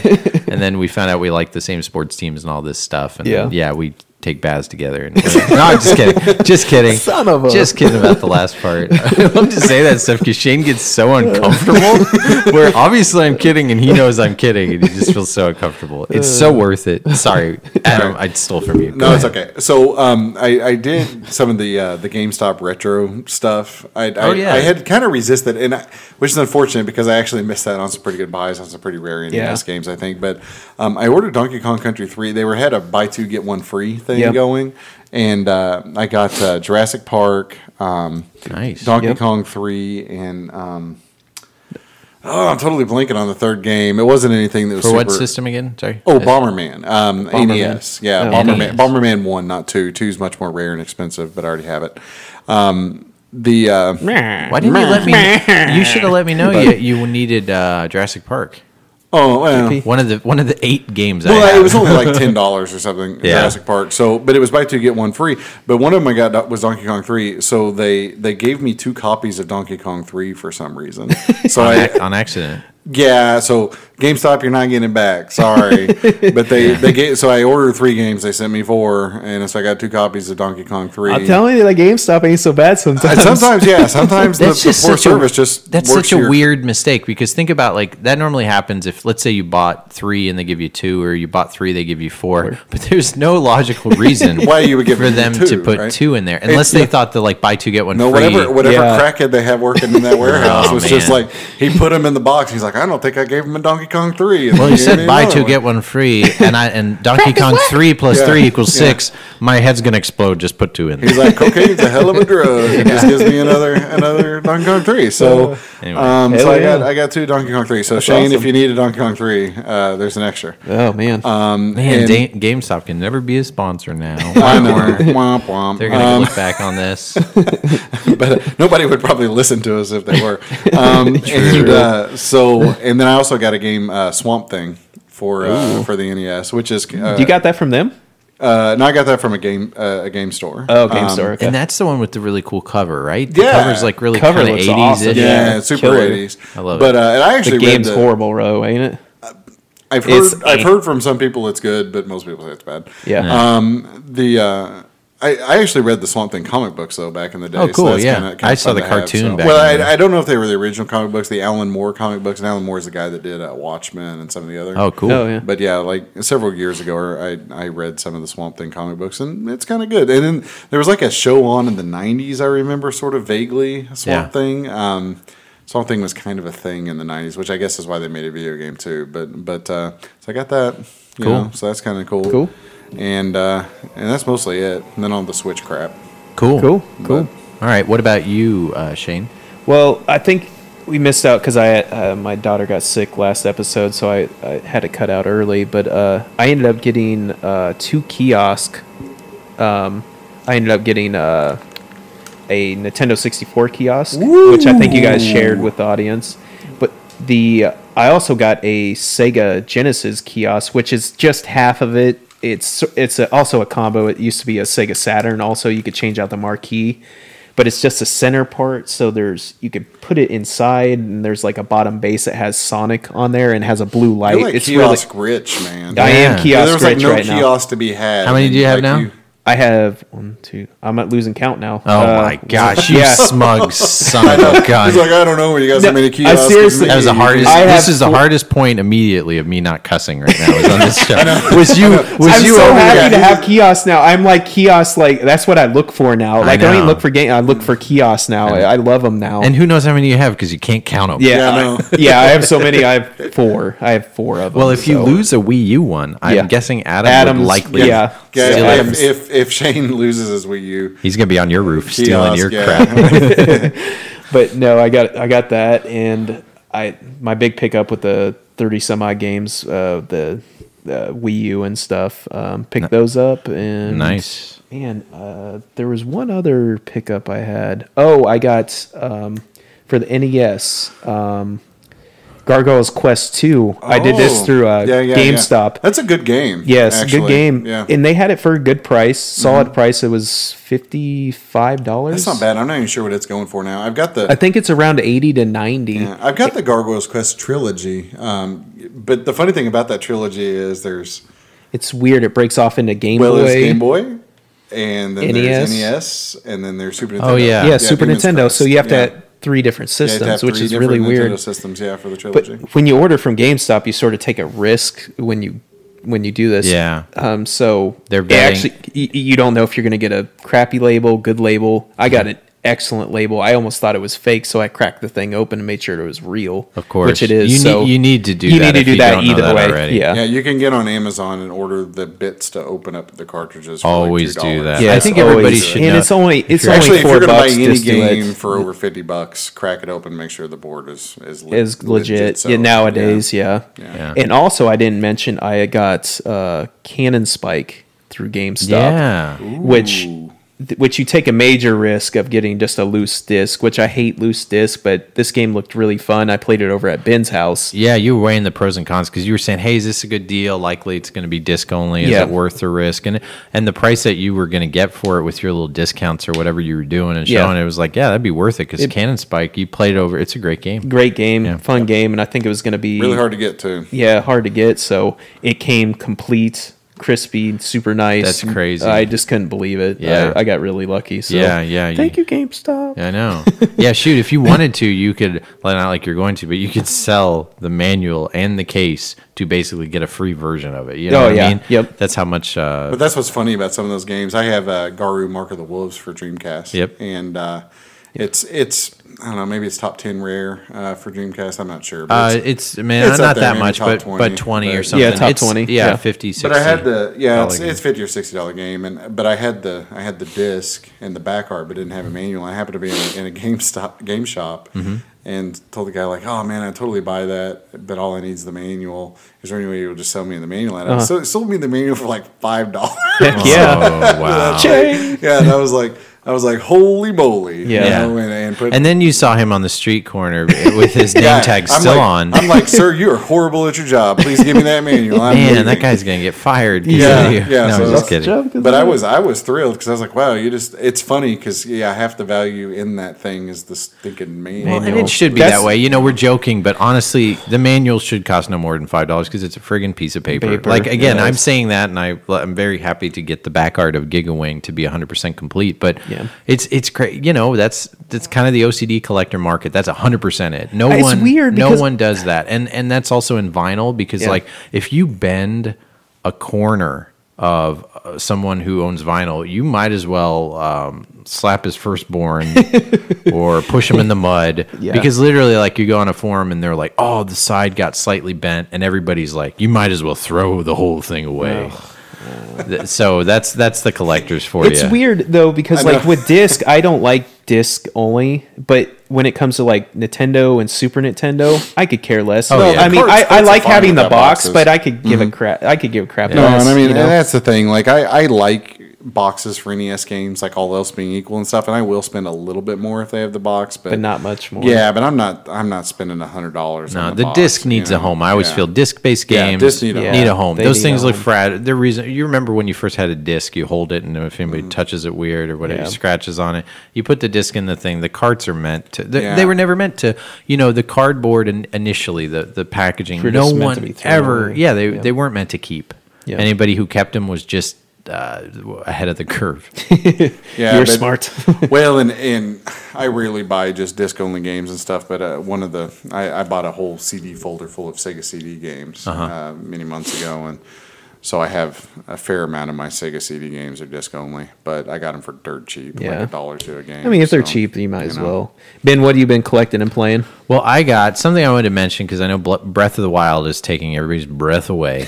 Horizon Zero Dawn for the PS4. If you've heard about this one, looks awesome. This has been something that I've followed a couple of E3s. When it first was shown, if you don't know what I'm talking about, please write it down or whatever. Horizon Zero Dawn, like E3 trailer. It is one of the coolest things I've ever seen, and highly. It's one of those where you're like, oh man, the game can't look this good when it comes out. And truth be told, it kind of is. So it came out on my birthday. I was kind of busy on my birthday, but when I was going back and forth, I actually did have a moment where I was like, I could take a nap, and I was prepping it because we have the dogs in the home. So I got to play 2 hours of this. And it is really, really, really good. Is it? The guys at Guerrilla Games, they were the ones that made, help me out, Nintendo 64 launch title, Killzone. The Killzone, I actually gave it to you. No, PS4 launch title. PS4 launch title, sorry. Killzone. Yep. Killzone what? Is it called something else? Killzone something. I can't remember. But anyway, it's a good shooter. Killzone for it's just Killzone, yeah. Okay, the Killzone for PS4, it's a good shooter. It's not quite my shooter, but it was made well, and it had really cool stuff that incorporated the touchpad. You can use a drone and things like that. This is the first time they've done an open world game, and the fact they did a new IP, new story. It's kind of similar in terms of Zelda, where you're kind of out doing your thing. You do follow a story, and it starts out somewhat linear, and then eventually, after a couple hours, it opens up. But the story is really neat. It's kind of like if you ever saw the movie Brave, the Pixar movie, except like better and more like, it's more. This is a warrior girl. She happens to be a redhead. But she's an orphan. She's an outcast. Yeah. This isn't any spoiler. She's there with her uncle. They don't really go into much, but they're on Earth, and they are thousands of years in the future, and we know that us are gone, but what's left are these mechanical machines that look like animals made out of electronics. And now everybody's kind of tribal, Game of Thronesy. This is the civilization they have. It's somehow able to take concepts of post-apocalyptic and make things different. Of course, I haven't even gotten that deep into it. I've only played a couple hours of it. It is really good. The fighting, the mechanics. It's scary to go against these things. Like each one of these, they have these kind of smaller. Not even like this. They have these smaller raptor ones. So the way it works is, it's kind of a herd, not herd mentality. You will have these, they look like raptors, and they're watchers, I think that's what they're called, and they are surveillance animals that look like raptors, but they case other animals that maybe are more like the buffalo. And these are hyenas that watch around, right? Yeah.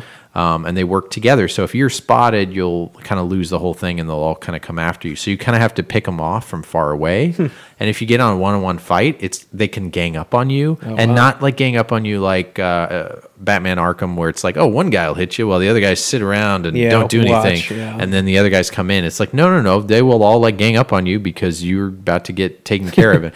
And so your abilities are really neat because you find a little bit of technology. You're totally like a... wild person, right? And you've learned these skills. I know you're kind of like a wildling, and you gain this little tiny piece of technology that puts on her ear, which allows you to actually like see things before they happen. Like I hold up a phone or a water bottle, and then you'll see kind of like Minority Report style what that thing is and what its capabilities are. And then you can also see like what you're about to do before you do it. Like I would look, if you're about to go to the restroom, I can see the path that you're going to take before you take it. So you can see people's paths. You can see what alert levels, things like that. You can gain information, what's interactive. There's some really cool cave stuff where you're learning about what happened. I still don't know what happened to the previous civilization. The story, from what I've heard from reviews, are great, which is making reviews are great on this. Yeah, so I wish I could play it a little bit more. I obviously don't mind playing with my kiddo, and who knows, maybe some late nights I'll be able to manage doing both. But right now I'm still getting used to the dad thing, so who knows when I'll get back to it. So is the story sort of like pushing narrative that where you're supposed to go type of deal? Would Adam like this then? I think actually that's so open world. I really think Adam would like it, especially because it eases you into it. The beginning starts out. I actually think this game looks really, really good. Yeah, it does look good. I'll give it that. I will definitely think Adam will like it. It eventually turns open world, but not in a large, not the same way Zelda does, or where like if you want to go somewhere you can go. You can. But this is like literally like, well, you've got these hills in the way, you've got these trials, and it is probably in between something like a to B type trial story. Yeah. Where you're following a linear path mixed with open world, and eventually maybe it'll feel more like an open world. But right now, I am scared crapless of the things out in that that I haven't even seen. I've only seen the first time you get to a more like, he basically, after you do one trial and your uncle basically says, hey, I'm not going to save you. I'm going to throw you out to this next thing. This isn't a spoiler. You now go to a place where you haven't seen any of these animals, and you start walking out and like, oh, this is a new ball game. Like I've been training with my uncle for 20 years. I thought I was hot stuff. Now I saw this next thing, and the creations of how like they've got like buzzsaws in their stomach, and how they react to, like, if you're like, the next one you see is like bigger than a gorilla. It's kind of like a gorilla panther that's 3 times as large as you, and it's just you against you and him. And the first time I hit him with some fire arrows from even far away, I ticked him down maybe 4%, where I was hoping for like a 20% hit. And I was like, oh, this isn't going to go well. So I died a couple times, but I realized, you can hide. It felt more than any other game. And of course, those buck shooters, it felt like I was hunting something. And that thing was dangerous enough to kill me. And even though, you restart and you don't lose a life, and it's not like you have a game over, but I didn't want to die. It feels real. Good. It's really cool. Yeah, that's what makes good games and good movies, is when there's something that you feel completely overpowered by, but you can figure out a way to. How about this? Not Wes Craven. There's another horror guy. I might have to look on my Twitter. He's older. He's made a lot of horror movies. John Carpenter or something? Thank you. John Carpenter likes video games. And his Twitter, he rarely, he tweets every couple of days. He basically gave this huge thing like, hey, Horizon Zero Dawn is an amazing game. Awesome gorilla. He just tweeted this out, And he does. I've heard he's done like top 10s, and he plays like new games. And this guy's like 70. I don't. Yeah, he's been around a while. Yeah. But John Carpenter loves Horizon Zero Dawn. So I mean, there you go. Yep. That's all you got to hear. I don't know. Stamp of approval. I know. It's super random. You should follow him on Twitter. Oh, some random thing. Sorry. Do you guys know who Ian Michael Vincent? You know who that is? I might have said it wrong. Jan Michael Vincent. Here's a better way to say him. Airwolf. I know Airwolf, 80s TV show. NES Airwolf. No, I'm sorry. So okay. So I was really hoping. Now I'm going to take away some of your cred cards here. Airwolf, the TV series was amazing. The actor from it, that's him. It sounds amazing. He was are you Wolf and you're a chopper? Airwolf is actually a really good series. Anyway, so I won't go too deep into no, this. I'm not being sarcastic. Okay. I'm being for real. So it sounds amazing. Airwolf is awesome. The guy that was in, remind me the guy that like ended up doing a whole lot of drugs. He came back, did the movie The Wrestler. Help me out. Mickey Rourke. You know, okay, so this is same kind of story, except this guy's not out of that phase yet. He was known. He was a really cool guy. He did Airwolf, did a couple movies, got into heavy drugs. I didn't even know he was still alive, and I wonder if this Twitter is real. It sure looks real. I have never been so entertained. He's got one leg. He gets drunk all the time, and all his tweets are kind of like, I wrecked my car into a pole, but I still went to the bar. Like, it's just the most crazy. Or he's like, check out my one leg, but I still, you know, it is the most like bombastic, like send cash. I prefer cash all the time. Like, he just wants you to send him money. And he basically says how like he's the best actor that ever lived and it's highly entertaining. Are you sure this isn't Gary Busey? This guy beats Gary Busey. He's playing a game, I guess, and if it's not real, it's showing pictures of him like at events, and he looks terrible. He's like got one leg, his hair's all messed up, and he's like, I'm the biggest bad in the world because I could do this. Hey, give me, send me cash. It's Everything ends in send me the money. funniest thing. I think I know this guy. Yeah, he's a cool dude. But anyway, I don't know why I got on that. Horizon Zero Dawn, amazing game. I hope to play it a little bit more. It's losing some. I think it's sold amazingly well. Yeah, and it's gonna do and good. it's a PS4 exclusive. Yeah, especially when they drop the price on it a little bit. That game will have legs. Yeah, it's one of the few games I pre-ordered and paid full. Well, I got the Prime, so it was like $20 off, 22, which is great. which Prime. Just as an aside for any video game dads out there. If you do have Prime, and even if you don't have Prime, but you buy very many video games, when you pre-order games, like a $60 game would be around $50. 48. 48. Yeah. Everything's just, 20. Just do that. Yeah, if you want to buy new games, do it. Yeah, if you know you're going to buy a new game, don't do GameStop. Pre-order it, and Best Buy's got something like that too. Yeah, they send it to you, free shipping, and no, Best Buy is the same, and in fact, Best Buy is better because Amazon, like you were saying, it cuts off a week after release. So not only you pre-order, you can get that same price within 7 days of its initial release. What's neat about Best Buy is that deduction never goes away. So if a game gets discounted to $25, you then get it for 18. Yeah, and the other cool thing about Amazon, like I've pre-ordered Wii U games, several months in advance. Sometimes when the release date isn't finalized, they'll send you the updates on the release date. Oh, we just got new information. It'll be in October 15th. Oh, we got another update. They are It'll cool. be in November 1st. Well, and it's smart for a family. Yeah. Prime is like $100, but you get the kids stuff. You get the free shows. You get the Kindle books. Yeah. You get what else do you get? I don't know. You get a bunch of crap. You get a whole bunch of stuff. But my kid, like he has. Around Christmas time or whatever, and maybe it's all the time now, but they were selling like Kindles for like $30 or $50 or something. Yeah, they were pushing their Kindles. So my 3-year-old has his own little tablet, and we're like, we want to watch real TV. Here's your crap that you like on Amazon. Kalu, 1, 2, 3, Dora the Explorer. Learn to build a well, kid. Yeah, exactly. So we put that on his little tablet, and he can watch his tablet while we watch our real show, or the news or whatever, and he's just happy as a clam. But yeah, worth every penny. Yep. Cool.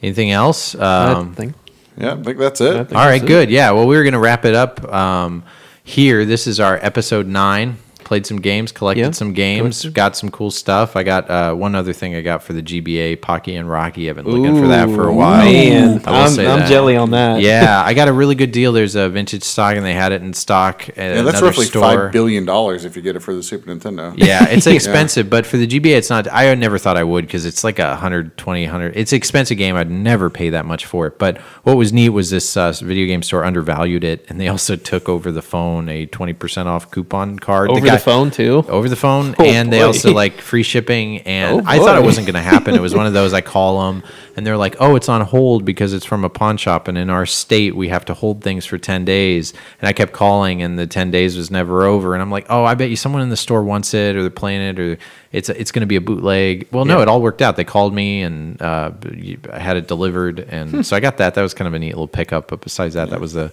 only other thing I did, but yeah, episode 9. I'm excited about it. I'm now officially a video game dad. Yeah, you got your badge. Cheers to you. We're hoping too. We might have a special guest on soon. We're not going to release anything because we're not sure yet. But in the next episode or two, stay tuned because we might have a nice little reveal to have for our first guest, which it's only going to be downhill from there if we can get that worked out. Yeah, we have to buy plane tickets and stuff. It's really complicated. Somebody has to. Somebody he's big time. We have to set him up. Big time Jimmy John. Yeah, coming we have to in set here. him up in a hotel. He requires a certain amount of Skittles, and if you don't, he has to slap you in the face with a white glove. Only the green Skittles. Yep. Yeah. Only green Skittles for this guy. They're going to say, and they don't exist. You should have picked a color. Only magenta Skittles. And then they don't exist. It's only how many bags of freaking Skittles? Yes. I did that on purpose just to make you miserable. That's what he says. No. But anyway, so great. Episode 9. We're going to be in double digits soon, guys. Thanks a lot for listening. We really appreciate all our listeners. You taking the time in any little comments you do, reviews on iTunes. We really appreciate it. It helps us get our name out there. Sharing our little links. Going to our Facebook is probably where we get the most action. But Twitter, email, give us some ideas. Also, some suggestions for our video game book club. We always take those. We really appreciate you guys taking some time out of your day to listening to us. Let us know how we're doing, how you're doing. Thank you guys so much from myself, Shane. Benjamin, and Shane, and Mr. Adam. Yep. Good to see you guys. Next up is episode 10. Episode 9 is in the books. All right. Thank you. Thank you.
If you enjoyed that music, please check out Evan King on Bandcamp for further details, and you can download some for yourself. Thank you.